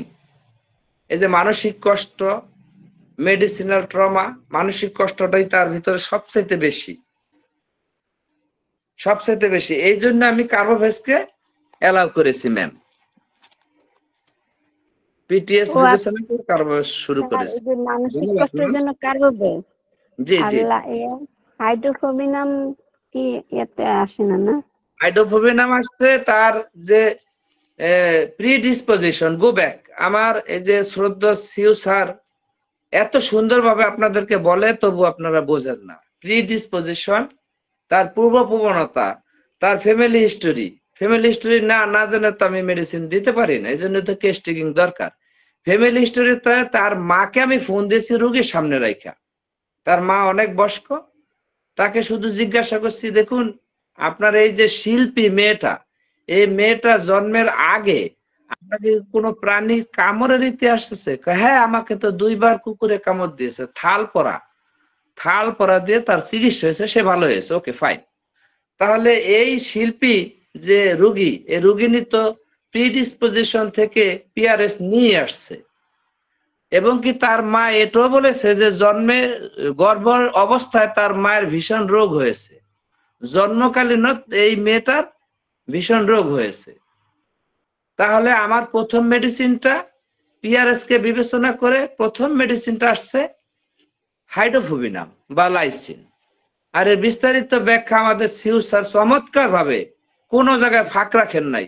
2টা শুক্রবারে যে ওয়েবিনার কার্সিনোসিন লাইসিনাম ওয়েবিনারে চমৎকার ভাবে ব্যাখ্যা দিয়েছেন। আমাদের যা একটু ঘাটতি ছিল সেগুলো পূর্ণ হয়েছে ইনশাল্লাহ। আমরা দোয়া করি আমাদের সিউ স্যারের মাধ্যমে আমরা যেন প্রত্যেকটা মেডিসিনের A to Z এরকম পিকচারটা আমরা হাতে পাই পিডিএফ সহকারে, তাহলে আপনি এটা যদি জানতেন তাহলে আপনি রুট কজটা খুঁজে পেতেন ম্যাম। আর তার রুট কজ যেটা পেয়েছি সেটা হচ্ছে পিআরএস, আর পিআরএস বিবেচনা করে আমি হাইড্রোফোবিক নাম দিয়েছি। আর পরবর্তী ধাপটা চলে আসছে তার পিটিএস, পিটিএস বিবেচনা করে আমি তাকে কার্বোবেজ দিয়েছি। Ma'am clear ma'am? জি স্যার। স্যার ভালো আছেন?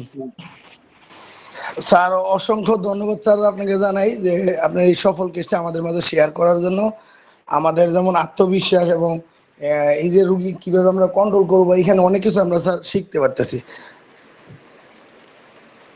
আপনাকে অসংখ্য ধন্যবাদ ডাক্তার নাজমুল স্যার।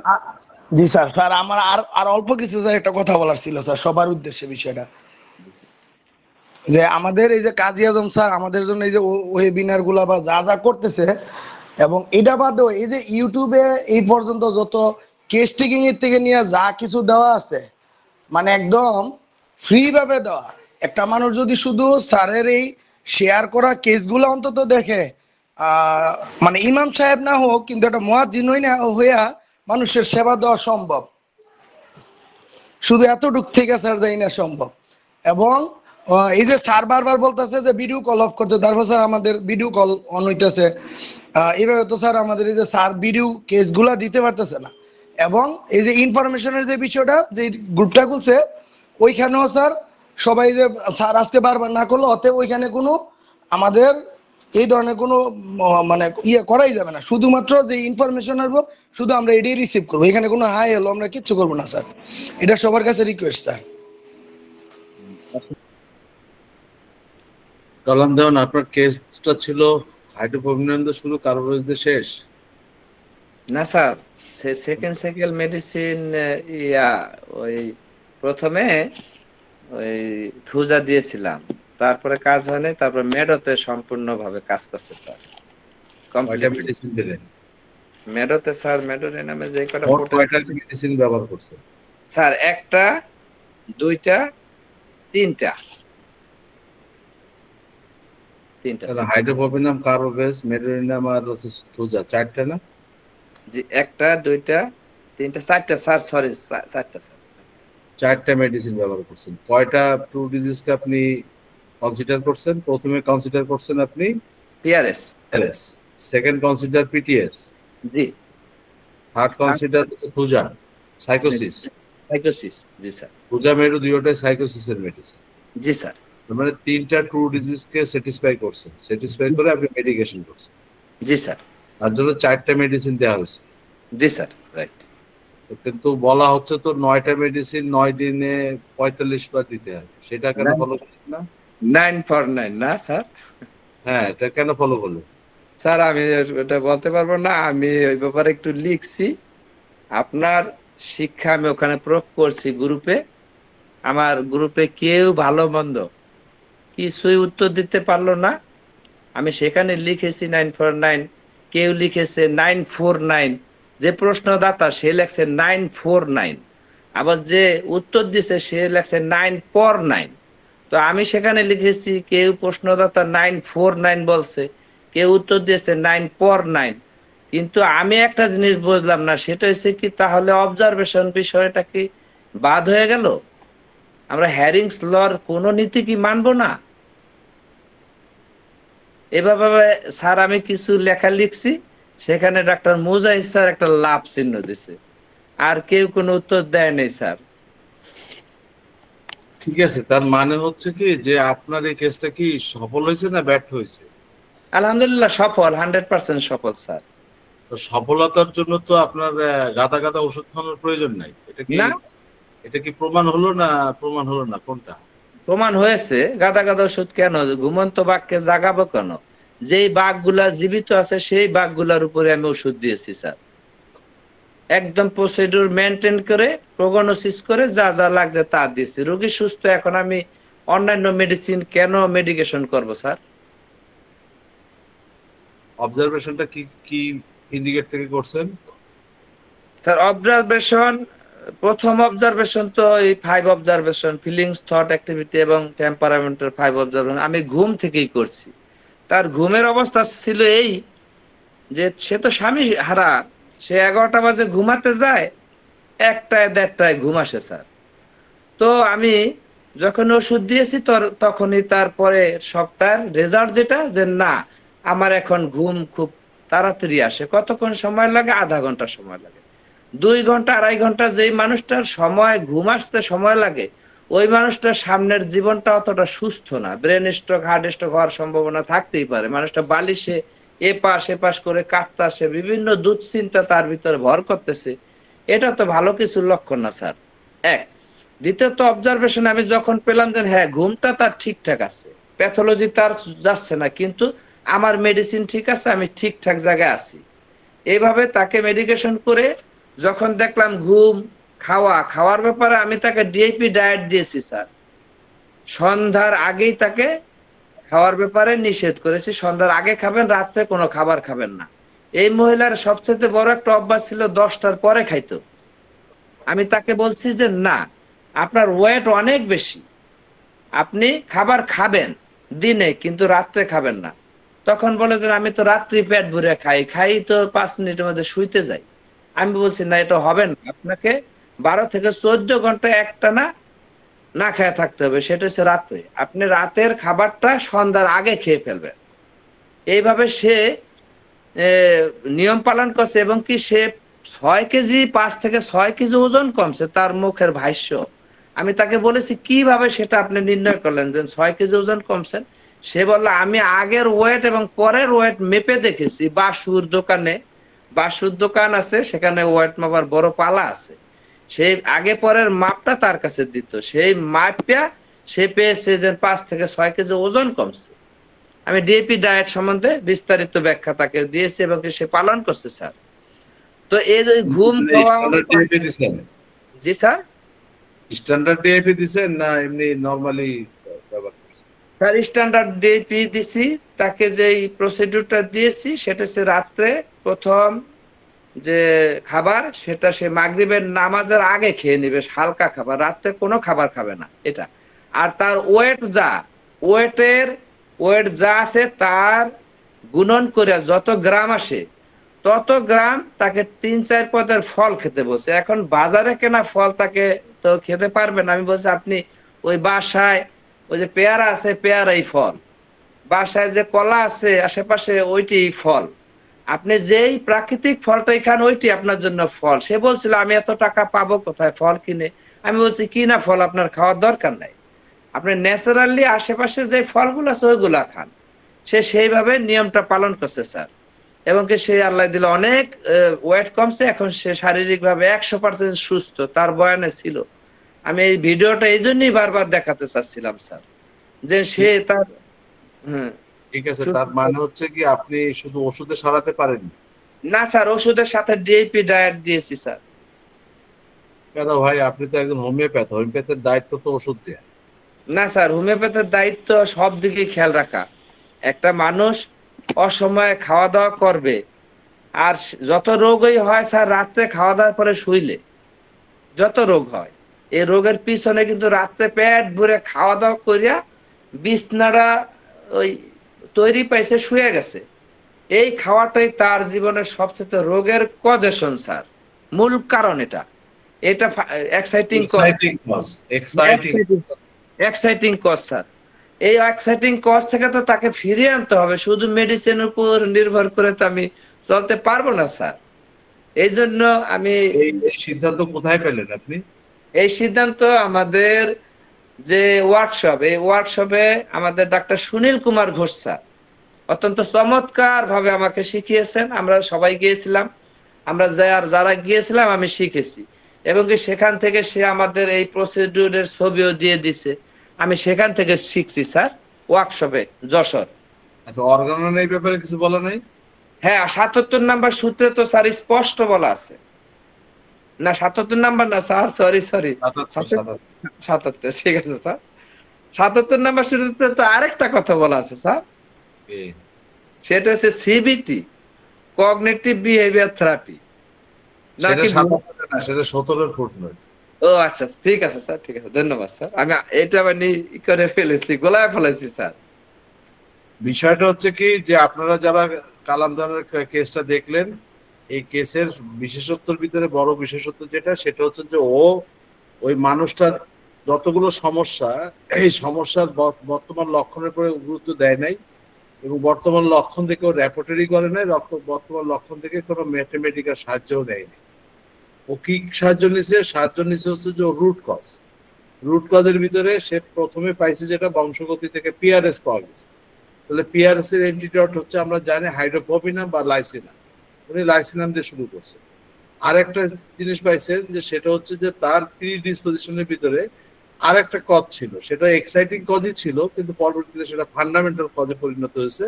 সেটা কি? সেটা হচ্ছে পোস্ট ট্রমা সিনড্রোম।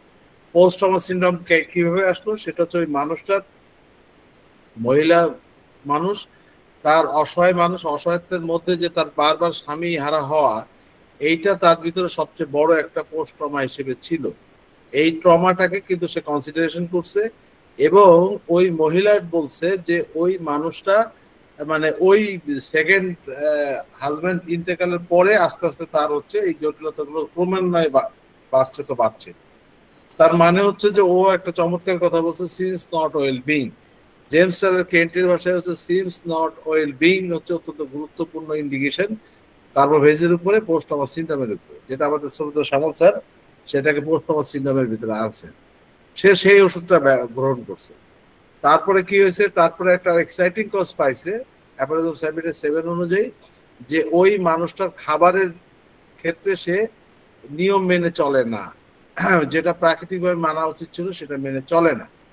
সে খাবার সংশোধন করছে, একটা ডিআইপি ডায়েট সে দিছে, যে ডিআইপি ডায়েট সম্পর্কে আমাদের শ্রদ্ধেয় সুনীল কুমার ঘোষ আমাদের ভারতের হিমস থেকে একটা লং কোর্স করে সেই ব্যাপারে সে নিজেকে সমৃদ্ধ করেছে। আমাদের গোপেশ চন্দ্র রায়ও সেই ব্যাপারে তার কোর্সটা কমপ্লিট করা আছে। এই গত মাসে আমরা এটা নিয়ে একটা ওয়ার্কশপও করছিলাম। এর অনেক আগে আরেকটা ওয়ার্কশপ করছিলাম, সেখানে কালাম দেওয়ান ছিল, সে ডিআইপি ডায়েট সম্পর্কে জানে।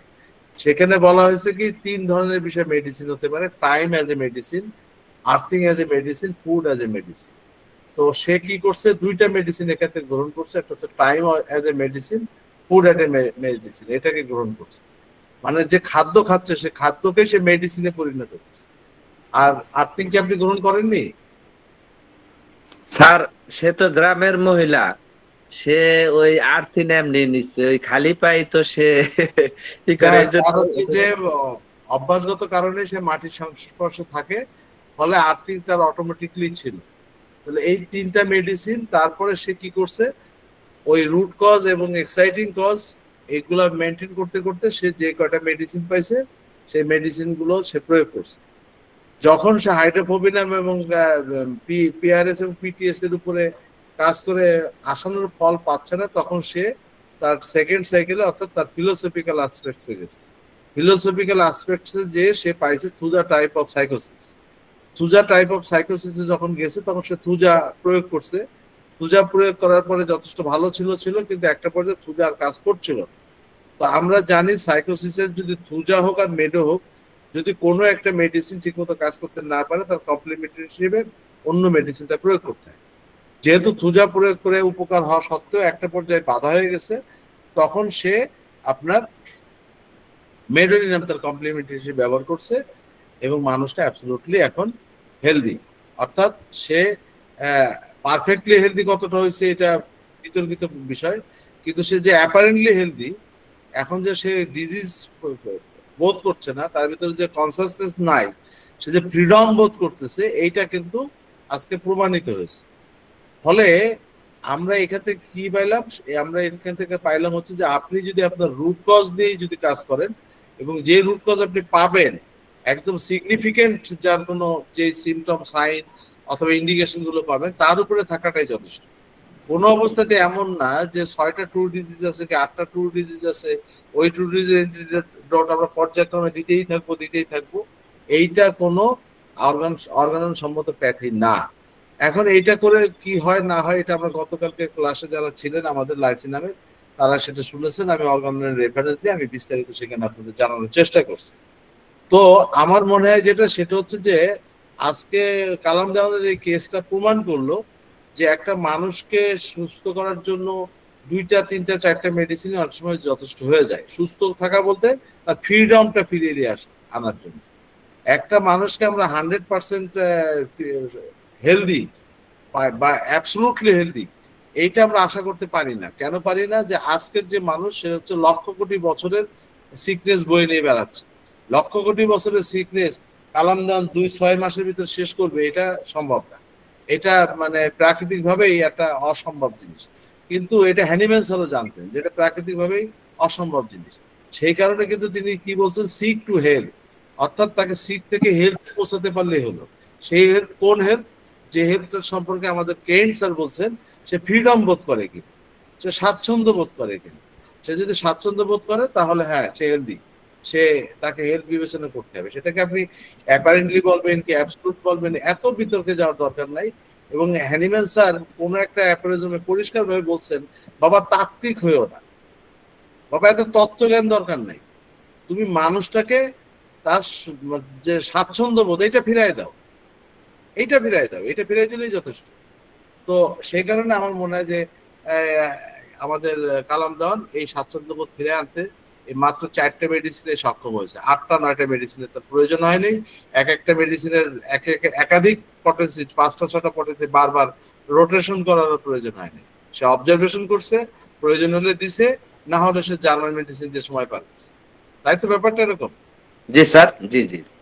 আর দ্বিতীয়ত ওর কেসের ভিতরে সবচেয়ে সিগনিফিকেন্ট যে ব্যাপারটা, সেটা হচ্ছে আপনার ও এক্সাইটিং কজ হিসেবে শুধু ওষুধ নির্বাচন করে নাই, সে কিন্তু তার যে রাতের খাবার বা তার জীবনাচার, তার যে লাইফ স্টাইল বলি আর সেই মুড অফ লিভিং বলি, যেটাকে হ্যানিম্যান স্যারের ভাষায় মুড অফ লিভিং, সেই মুড অফ লিভিং কে কিন্তু আসলে আমাদের কালাম দেওয়ান গ্রহণ করছে এবং সেটাকে আমলে আনছে এবং সেটা নিয়ে সে কাজ করছে। আমি যখন কালাম দেওয়ানকে বললাম যে হোমিওপ্যাথিক ওষুধে ডাক্তারের কাজ তো শুধু ওষুধ দেয়, আপনি কেন এইগুলো করতে গেলেন? সে কি বললো যে আমাকে স্বাস্থ্য সংরক্ষণ করতে হবে। অ্যাপারিজম 4-এ হ্যানিম্যান স্যার বলছেন আমরা এই যে ডাক্তার লিখতে পারলাম কি পারলাম না এটা নিয়ে আন্দোলন করার চেয়ে বেশি জরুরি যেটা, সে অ্যাপারিজম 4-কে অর্জন করা। অ্যাপারিজম 4-এ কি বলছেন সেটা হচ্ছে যে ফিজিশিয়ান, একজন হোমিওপ্যাথিক ফিজিশিয়ান হচ্ছে কি, একজন হোমিওপ্যাথিক ফিজিশিয়ান হচ্ছে আপনার হেলথ প্রিজার্ভার। আপনি নামের আগে ডিআর লেখার থেকে এইচপি লেখাটা বেশি গুরুত্বপূর্ণ। এইচপি মানে হেলথ প্রিজার্ভার। আমি কি, আমি একজন হেলথ প্রিজার্ভার। হেলথ প্রিজার্ভারের জন্য যা যা দরকার সবকিছু সে সংগ্রহ করছে। ফলে আমরা মনে করি কালাম দেওয়ান একটা হাততালি পেতেই পারে।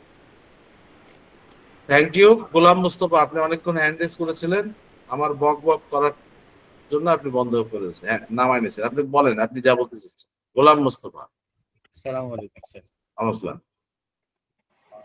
স্যার, একটা ছোট্ট একটা বিষয় শেয়ার করার জন্য, যেহেতু এটা পিএইচডি ক্লাস, জি। স্যার আমি বেশ কিছুদিন আমি কিছু কিছু নেগেটিভ পজিটিভ দুই রকমই মানে ওষুধ অ্যাপ্লাই করতে চাচ্ছি আর কি, নিজেকে আর একটু শানিত করার জন্য। তো 5 পটেন্সি আমি কয়েকটা রোগীর কাছে দিয়েছি। আসলে স্যার আমি উল্লেখযোগ্য রেজাল্ট পাইনি, মানে বরঞ্চ খারাপই হয়েছে। গতদিনকার ক্লাসে বিষয়টা আমি আরো অনুধাবন করলাম, এই জন্য স্যার আপনাকে অসংখ্য ধন্যবাদ জানাচ্ছি। আর ছোট্ট একটা শেয়ার করার জন্য, যেটা না করলে পারে অপূর্ণাঙ্গ থেকে যাচ্ছে মনে হচ্ছে, মনের কাছে এটা কেমন কেমন মনে হচ্ছে, এই জন্য হাউজের কাছে শেয়ার করতে চাচ্ছি। গত 5 দিন আগে আমার কাছে একটা পেশেন্ট আসছিল, উনার লাম্বার স্পন্ডালাইসিস নিয়ে, এবং বাঁকা হয়ে হাঁটতেছিল, বাম দিকে গ্লুটাল রিজনে প্রচন্ড ব্যথা, উঠতে বসতে প্রচুর কষ্ট হচ্ছিল। তো ওনার আমি প্রপার কেস টেকিং নিছি। তো ওনার কেস টেকিং নেওয়ার পরে আমার যেটা অ্যানালাইসিস হয়েছে, ওনার ফার্স্ট সাইকেলে আপনার প্রথম মেডিসিন পিটিএস ছিল, কিন্তু আমি ইচ্ছা করে পিটিএসটা দেইনি। আমি হাইড্রোক্লোরোকুইনাম 0.6 বলেছি যে একদিন পর পর খাবেন, পরের দিন আমার কাছে আসবেন। তো এই হাইড্রোক্লোরোকুইনাম 6 ওনাকে কোনো কাজ দেয়নি। তো এরপরে আমি আর দেরি না করে পিটিএসে চলে গেছি, অর্থাৎ সিবি 0.6টা দিয়েছি। 6টা দিয়েছি পরপর 3 দিন খেতে। তো আজকে আমাকে ফোন দিয়ে বলছে, স্যার আমি তো 80% ভালো, আমার কি আর ওষুধ খাওয়া লাগবে? অনলি 5 ডেজ, 6 ডেজ যাচ্ছে আজকে।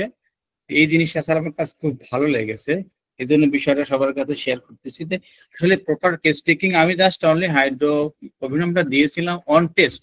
আসলে যে প্রত্যেকেই যে রেবিস ভাইরাস জেনেটিক ম্যাটেরিয়াল নিয়ে জন্মগ্রহণ করে এটা আসলেই এর ক্ষেত্রে প্রযোজ্য কিনা, আমি এই জিনিসটা প্রুভ করার জন্য প্রথম পজিশন আমরা হাইড্রোকোভিনাম দিয়েই শুরু করি।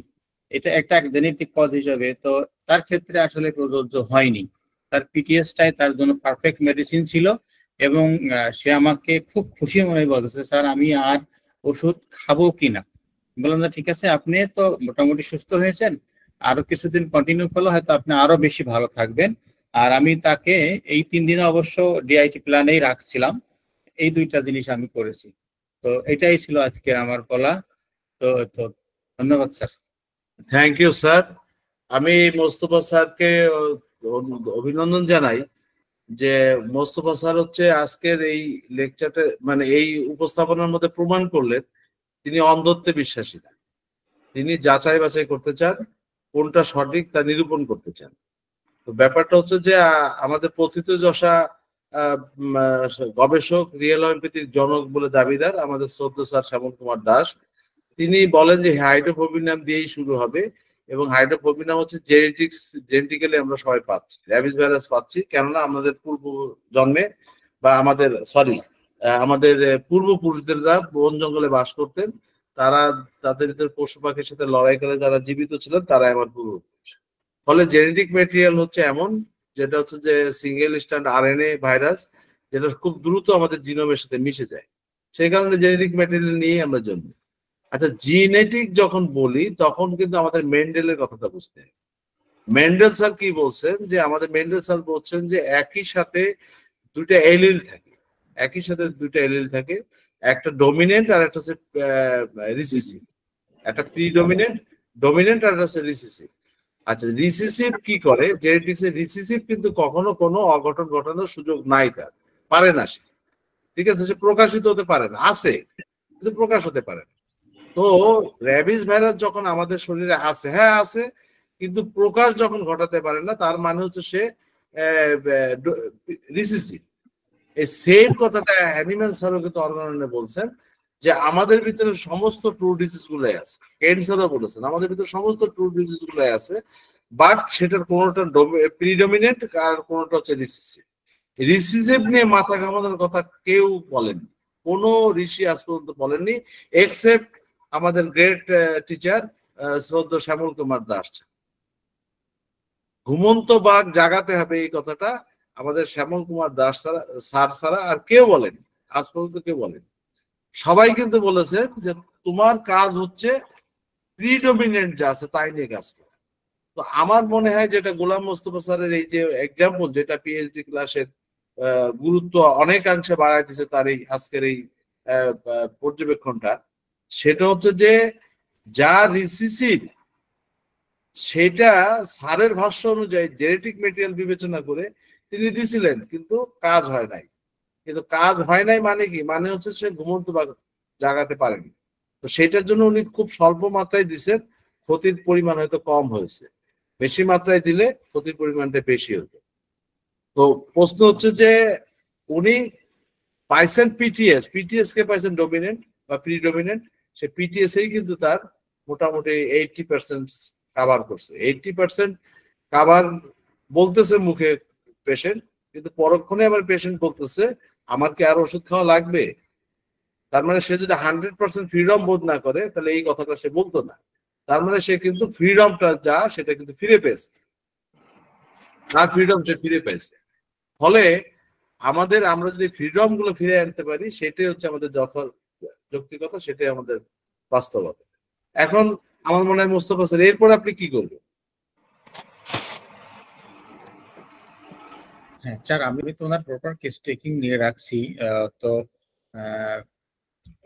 আমরা তো জার্মানি মেডিসিন আরো কয়েকদিন, উনি তো এখনো প্রপার মানে ট্রিটমেন্টে সুস্থ হয় নাই, আরো অনেক প্রবলেম আছে তার, কারণ দীর্ঘদিন ধরে স্যার অ্যালোপ্যাথি খেয়ে আসছে এই ব্যথার জন্য, মানে প্রচুর পেন কিলার খেয়েছে সে। তো এই ক্ষেত্রে তার হয়তো খুব ভালো লাগছে, এই জন্য সে আবেগে এইভাবে সেটা বলে ফেলেছে। এই জন্য আমি বলছি যে ঠিক আছে, আপনি কাল পরশু আসেন। আজকে সন্ধ্যায় আমার সাথে কথা হয়েছে, বললাম কাল পরশু আসেন, আপনি আরো কিছু ওষুধ কন্টিনিউ করবেন। তো আরো 2-3 মাস অবজারভেশনের মাধ্যমেই ওনার আরো তো আমি কিছু মেডিসিন সিলেকশন করে রাখছি অলরেডি, তো সেইগুলো আমরা সামনে আগাবো। এক্স্যাক্টলি আমার আপনার উত্তর আমি পেয়ে গেছি। আপনি যে উত্তরটা দিলেন ওইটাই হচ্ছে পারফেক্ট উত্তর। এরপর আমি সেটাই করব, আমরা অবজারভেশন যাব। হ্যাঁ, আপনি বলেন না আমি অবজারভেশনে রাখবো, এইটাই হচ্ছে উত্তর। আমি অবজারভেশনে রাখবো, আমার অবজারভেশন যা বলে আমি তাই করব। আমি নিজের কোনো শখে আমি চলবো না, কোনো শখ আমি তৈরি করব না যে 3 ঘন্টা পর পর এটা খেতে হবে, কি 4 ঘন্টা পর পর এটা খেতে হবে, একদিন এটা খেতে হবে, পরের দিন ওইটা খেতে হবে। এরকম কোন শখ গোলাম মোস্তফা মানবেন না। উনি কি করবেন, উনি জানেন ওনার কেস টেকিং সব আছে। ওনার কেস টেকিং যতটুকুই বললো তাতে বোঝা গেল যে পিটিএস টা তার ভিতরে খুব মারাত্মক অবস্থায় আছে, অর্থাৎ কার্বোভেজেতে আরো অনেকদিন তাকে পার করতে হবে। কিন্তু পুনরায় আবার সে কার্বোভেজের ডোজ দিবেন কি দিবেন না, অথবা উনি আরেকটা শব্দ ব্যবহার করছেন জার্মান ওষুধে যাবো কিনা, এইটা আসলে উনি আগামীকাল যখন আসবেন তখন তাকে পর্যবেক্ষণ করার পরে, অবজারভেশন করার পরেই উনি সিদ্ধান্ত দিবেন। অর্থাৎ কোন রুগীকে একটা ডোজ দেওয়ার পরে বা 2টা ডোজ দেওয়ার পরে বা আমার বিশেষ ধারণা অনুযায়ী 3টা ডোজ দেওয়ার পরে আমি নেক্সট ডোজ দিব কি দিব না, এটা নির্ভর করবে রুগী আমার কাছে কি চায়, রুগী আমার কাছে কি চায় এবং রুগী কি চাচ্ছে এটা কিভাবে প্রকাশ করবে, তার অবজারভেশন দিয়ে। মানে তার আমি যখন অবজারভেশন করবো সেই অবজারভেশন দিয়ে আমি বুঝতে পারবো ও কি চাচ্ছে। ও যদি কোনো ওষুধ না চায় তারপরও আমি একটা ওষুধ দিব, সেটা কি, সেটা হচ্ছে জার্মান ওষুধ। জার্মান ওষুধ মানে কি আপনারা সবাই জানেন, তো আমি সেই ওষুধটাই দিব। আর যদি রুগীর কোনো পটেন্সি চায় বা অন্য কোনো মেডিসিন চায় আমি তাই দিব, চাইলে দিব, না চাইলে কেন দিব। যে যা চায় না তাকে সেটা দিলে কিন্তু তার কদর থাকে, বরঞ্চ তার যে সামর্থ্য, এই সামর্থ্যের বাইরে চলে গেলে অনেক সময় কিন্তু বিপত্তি ঘটে। সেই জন্য অবজারভেশন অবজারভেশন অবজারভেশন। যেই রুগীর চিকিৎসায় অবজারভেশনের কোনো গুরুত্ব নাই সেই চিকিৎসা কখনো কিন্তু হোমিওপ্যাথি না। আমাদের অর্গানের একটা বড় চ্যাপ্টার অবজারভেশন নিয়ে লেখা আছে, আমাদের কেইন ফিলোসফির একটা বড় চ্যাপ্টার অবজারভেশন নিয়ে লেখা আছে, আমাদের স্টুয়ার্ট ক্লোজের ফিলোসফি সেখানে একটা বড় চ্যাপ্টার অবজারভেশন নিয়ে লেখা আছে, আমাদের এইচ আর রবার্টসনের যে ফিলোসফি সেখানে একটা বড় চ্যাপ্টার আপনার অবজারভেশন নিয়ে লেখা আছে। অবজারভেশন ছাড়া কোনো মেডিকেশন হতে পারে না, কোনো পটেন্সি প্রয়োগ করা হতে পারে না। আপনার কাছে রুগী আসছে, আপনি কেস টেকিং করছেন, ফার্স্ট মেডিসিন চয়েসটা আপনি করতে পারেন। তো গোলাম মোস্তফা স্যার জানতেন যে ফার্স্ট মেডিসিন হওয়া উচিত কার্বোভেজ, কিন্তু আমাদের মহান শিক্ষকের যে পরামর্শ সেটা মেনে দেখতে গেছেন যে কি হয়। জেনেটিক মেটেরিয়াল নিয়ে তো সবাই আসে, এটা তো সত্য কথা। আমাদের পূর্বপুরুষরা তো আসলে বন জঙ্গলেই থাকতো, অর্থাৎ রেবিসের মেটেরিয়াল তো আমাদের প্রত্যেকের মধ্যেই আছে। ফলে আমার সামনে যে পেশেন্ট আসছে তার মধ্যেও আছে, উনি দিয়ে দেখছেন, কাজ হয়নি। তবে আমার মনে হয় গোলাম মুস্তফাকে হচ্ছে যে আল্লাহর কাছে শুকরিয়া আদায় করতে হবে, কাজ হয়নি ঠিক আছে, কিন্তু অকাজও হয়নি। অকাজ হলে আমি তো ওখানে বেশি লং করি নাই। রাইট রাইট, ঠিক আছে, থ্যাংক ইউ মোস্তফা স্যার। আমার মনে হয় মোস্তফা স্যারেরও একটা হাততালি পাওনা হয়েছে। থ্যাংক ইউ মোস্তফা স্যার, আপনাকে ধন্যবাদ। আমরা শেষ করব। আয়েশা খাতুন কি আপনার বিশেষ কোনো কথা আছে থাকলে বলেন, তাহলে আমরা শেষ করব। স্যার ওই যে আপনারা বলছেন মাটিতে হাঁটতে, কিন্তু মাটি ঘাসের মধ্যে দিয়ে হাঁটে আবার কৃমি হয় স্যার। কৃমি হয় না, এজন্য তো হাঁটি আবার ভয়ও লাগে যদি আবার কৃমি হয়। কি হয়, কৃমি? জি স্যার। আচ্ছা ঠিক আছে, যে মাটিতে ঘাস হয় সেই মাটিতে পা দিয়ে বসে থাকবেন, হাঁটারই দরকার নেই। বোঝা গেছে আয়েশা খাতুন? স্যার ঘাসের না, শুধু মাটিতে হাঁটবো নাকি ঘাসওয়ালা মাটিতে হাঁটবো, কোনটা ভালো? আপনি যে কোনো খুশিতে হাঁটেন, আপনি মাটিতে হাঁটবেন কি ঘাসে হাঁটবেন সেটা আপনার যেটা ভালো লাগে। আপনি কোথাও যদি না হাঁটেন, হাঁটার দরকার নেই, আপনি চুপচাপ একটা চেয়ার নিয়ে খালি পায়ে মাটিতে পা দিয়ে বসে থাকেন। আচ্ছা ঠিক আছে, ধন্যবাদ স্যার। যার প্রিডিসপোজিশন নাই, তার কৃমির জীবাণু তার ভিতরে বিস্তার করতে পারে না। মাটিতে হাঁটলেই কৃমি হয় না, কৃমি হওয়ার উপযুক্ত বডি যার আছে তারই শুধু কৃমি। আশা কথা বোঝা গেল? জি স্যার, বুঝতে পেরেছি, ধন্যবাদ। আসলে সবার ভিতরে কৃমি হওয়ার যোগ্যতা কম বেশি আছে, কারণ আমরা তো সবাই সুস্থ না, তাই না? জি স্যার। সেই কারণে আপনি সতর্ক হওয়ার জন্য আপনি খালি পরিষ্কার মাটিতে পা দিয়ে চুপচাপ বসে থাকবেন। আপনার যদি তাতেও ভয় থাকে তাহলে একটা গাছ হাত ধরে বসে থাকবেন, পায়ে একটা স্যান্ডেল রেখে গাছে হাত দিয়ে বসে থাকবেন। আচ্ছা ঠিক আছে স্যার, ধন্যবাদ। আর্থিক হয়ে যাবে। নাজমুল হুসাইন, আপনি এগেইন হ্যান্ড রেজ করছেন।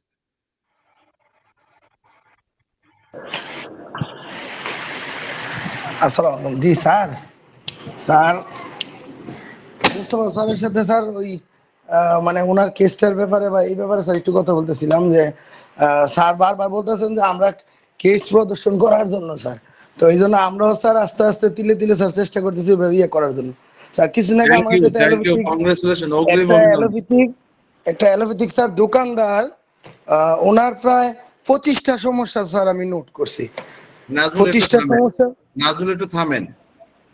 এখন বাজে কয়টা? 11:30। হ্যাঁ, আপনারা কেস টেকিং করবেন, কেস উপস্থাপন করবেন, এটা আগাম ঠিক করে রাখবেন, তাহলে সেইভাবে আমরা শিডিউল করবো। এখন 11:30 যদি আপনি কেস উপস্থাপন করতে চাই 12টা বাজান, তাহলে তো সমস্যা। যাই হোক, আপনি যেহেতু বলতে চাচ্ছেন বলেন। না স্যার, উপস্থাপন করতে না, শুধু অন্যদের সাথে কথাটা শেয়ার করতে যে 25টা সমস্যা। এই যে একটা অবজারভেশন স্যার, বারবার সবাই বলা হইতেছে যে একটা ডোজ ওষুধ দিছি রুগী 1 মাস পর্যন্ত, এখনো সে বলতেছে যে 80% ভালো। স্যার এই একটু স্যার শেয়ার করতে, কেসটারে এখনো ওইভাবে করা হয় নাই, কারণ একটা আমরা তো স্যারের মতো সেকেন্ড সাইকেল পর্যন্ত বা ওইভাবে না যাওয়ার পর্যন্ত একটা রুগী সম্পূর্ণ সুস্থ করতে পারতেছি না। এই জন্য স্যার তিলে তিলে এইগুলো আর কি চেষ্টা করতেছি স্যার। আপনি 12টা তার সাইন ছিল, তার কয়টা সাইন আপনার একটা ডোজে গেছে? স্যার তার সমস্যা ছিল স্যার 25টার মধ্যে, মানে রুগী আমি বারবার তার সাথে যোগাযোগ আস্তে আস্তে রাখি, সে বলতেছে যে আমি 80% পর্যন্ত ভালো আছি। 15 দিনের সময় বলছে যে 60-70 আছি। আমার আজকেও দেখা হয়েছে, বলছে যে 80% পর্যন্ত ভালো আছে। ডোজ একটা ওষুধের একটা ডোজ দিছেন? জি স্যার, একটা ডোজ দিন স্যার, অপেক্ষা করতেছি। আপনারা বলার আগ পর্যন্ত স্যার আমি তার দ্বিতীয় ডোজ দিতে পারতেছি না স্যার। জি, কতদিন ধরে বলছে? এটা কতদিন ধরে চলতেছে সেই ডোজ? স্যার 1 মাস যাবত। 1 মাস। নাজমুল হুসাইনের একটা মেডিসিনের একটা ডোজ দিছে, সে 1 মাস ধরে কিন্তু এখন অপেক্ষা করতেছে এবং সে অসহায় বোধ করতেছে যে আমি আর একটা ওষুধ দিতে পারতেছি না, তাই তো নাজমুল? জি স্যার। কত বড় অসহায়ত্ব, হোমিওপ্যাথির কত বড় অসহায়ত্ব দেখেন। একটা ডোজ দিয়ে সে আর 1 মাসের ভিতরে কোনো ওষুধই দিতে পারে। This is call homeopathy. Hahnemann sir এরকমই বলছে। থ্যাংক ইউ নাজমুল, আপনাকে অভিনন্দন। তবে আমি আপনাদেরকে অনুরোধ করবো, আপনারা প্রত্যেকেই কেস দেন, প্রত্যেকেই কেস নিয়ে আসেন। কেস উপস্থাপনের আগে একটু আমাদের সাথে কথা বলে নেবেন। আইদার আমার সাথে কথা বলতে পারেন, গোপেশের সাথে কথা বলতে পারেন, কালাম দেওয়ানের সাথেও কথা বলতে পারেন যে আমি এই কেসটা উপস্থাপন করি। আমরা আপনাদের প্রত্যেকে কেস উপস্থাপন করার জন্য আমরা সময় দিই প্রতি শনিবার। এটা একদম ডক্টরসদের। আমরা আপনারা খেয়াল করছেন এবার কিন্তু ফ্রেন্ডস গ্রুপে আমরা এই লিঙ্কটা দেই নাই, কারণ ফ্রেন্ডস গ্রুপে সব ডক্টর না, ওখানে ডক্টর বিহীন লোকও আছে। তা আমরা এই ডক্টরস ইনফরমেশন যেটা করছি এটা শুধুমাত্র ডক্টরদের জন্য, শুধুমাত্র ডক্টরদের জন্য। সেই কারণে যারা আপনারা এখানে আছেন আপনারা নিজেরা আপনাদের কেস বলবেন। আমি কোনো একটা সেশনে আপনাদেরকে আহ্বান জানাইছিলাম, আচ্ছা ঠিক আছে, এই যে সবাই তো ভুল মানে কি বলে সফল কেস দেখায়, একটা ব্যর্থ কেস নিয়ে আসেন যে স্যার আমি এই কেসটা নিয়েছিলাম, এইভাবে কেসটিং করছিলাম, এই ওষুধ দিছিলাম, এই ইন্ডিকেশন থেকে এই ওষুধ দিছিলাম, কিন্তু বেচারার কোনো কাজ হয়নি, আমি একদম ব্যর্থ। একটা ব্যর্থ কেস নিয়ে আসেন, তাহলে হবে কি যে আমাদের এই জায়গাতে সব ডক্টর তারা আপনার এই ব্যর্থতার ধরাই দিতে পারে যে আপনার এইখানে এই ভুলটা হয়েছে যার কারণে আপনি ব্যর্থ। তখন হবে কি আখেরে কিন্তু আপনি উপকৃত হবেন, পাশাপাশি অন্য ডক্টররাও কিন্তু উপকৃত হবে। তা ভালো, ওই নাজমুলের উপস্থাপনের কেসের কারণে আমি অন্তত বেঁচে গেলাম, আমার আর এই ভুল করার সুযোগ হলো না। ঠিক আছে, ফলে আপনি নিজে উপকৃত হবেন, অন্যদেরকে উপকৃত করবেন। এই জন্য আমরা অনুরোধ করবো, সফল হোক ব্যর্থ হোক, ব্যর্থ কেসগুলো বেশি বেশি আনেন, সফল কেস আমাদের উৎসাহ দেয়। আর হোমিওপ্যাথি যদি আপনি পারফেক্টলি করেন, সফলতা তো হতেই হবে, আপনার সফলতা হতেই হবে। একটা কেস শুধু সফল হবে না, একটা কেস সফল হবে না, সেটা কি বলেন? থ্যালাসেমিয়া।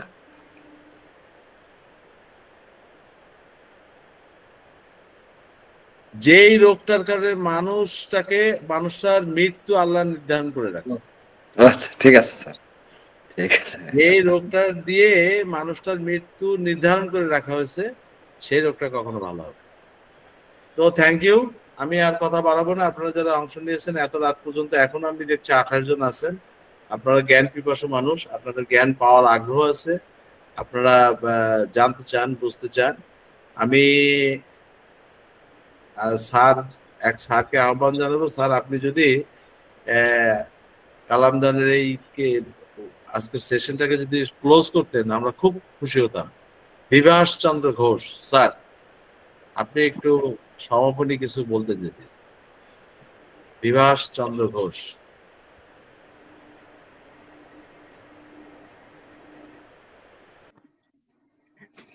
হ্যালো, জি স্যার, শুনছি আপনাকে।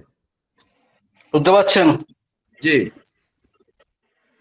কালাম দেওয়ান সাহেবের কেস রেকর্ড গুলো শুনে আমি প্রতিদিনই দৈনন্দিন ভাবে আশ্চর্যান্বিত হচ্ছি। এই বয়সেও, আমার দীর্ঘদিনের প্র্যাকটিস থাকা সত্ত্বেও, এই বয়সে কালাম দেওয়ান যে পর্যায়ে পৌঁছেছে, আমি আশা করব ঈশ্বরের কৃপায় আমাদের মতো বয়সে এসে একটা মহির ও বিক্ষেপ আকার নেবে।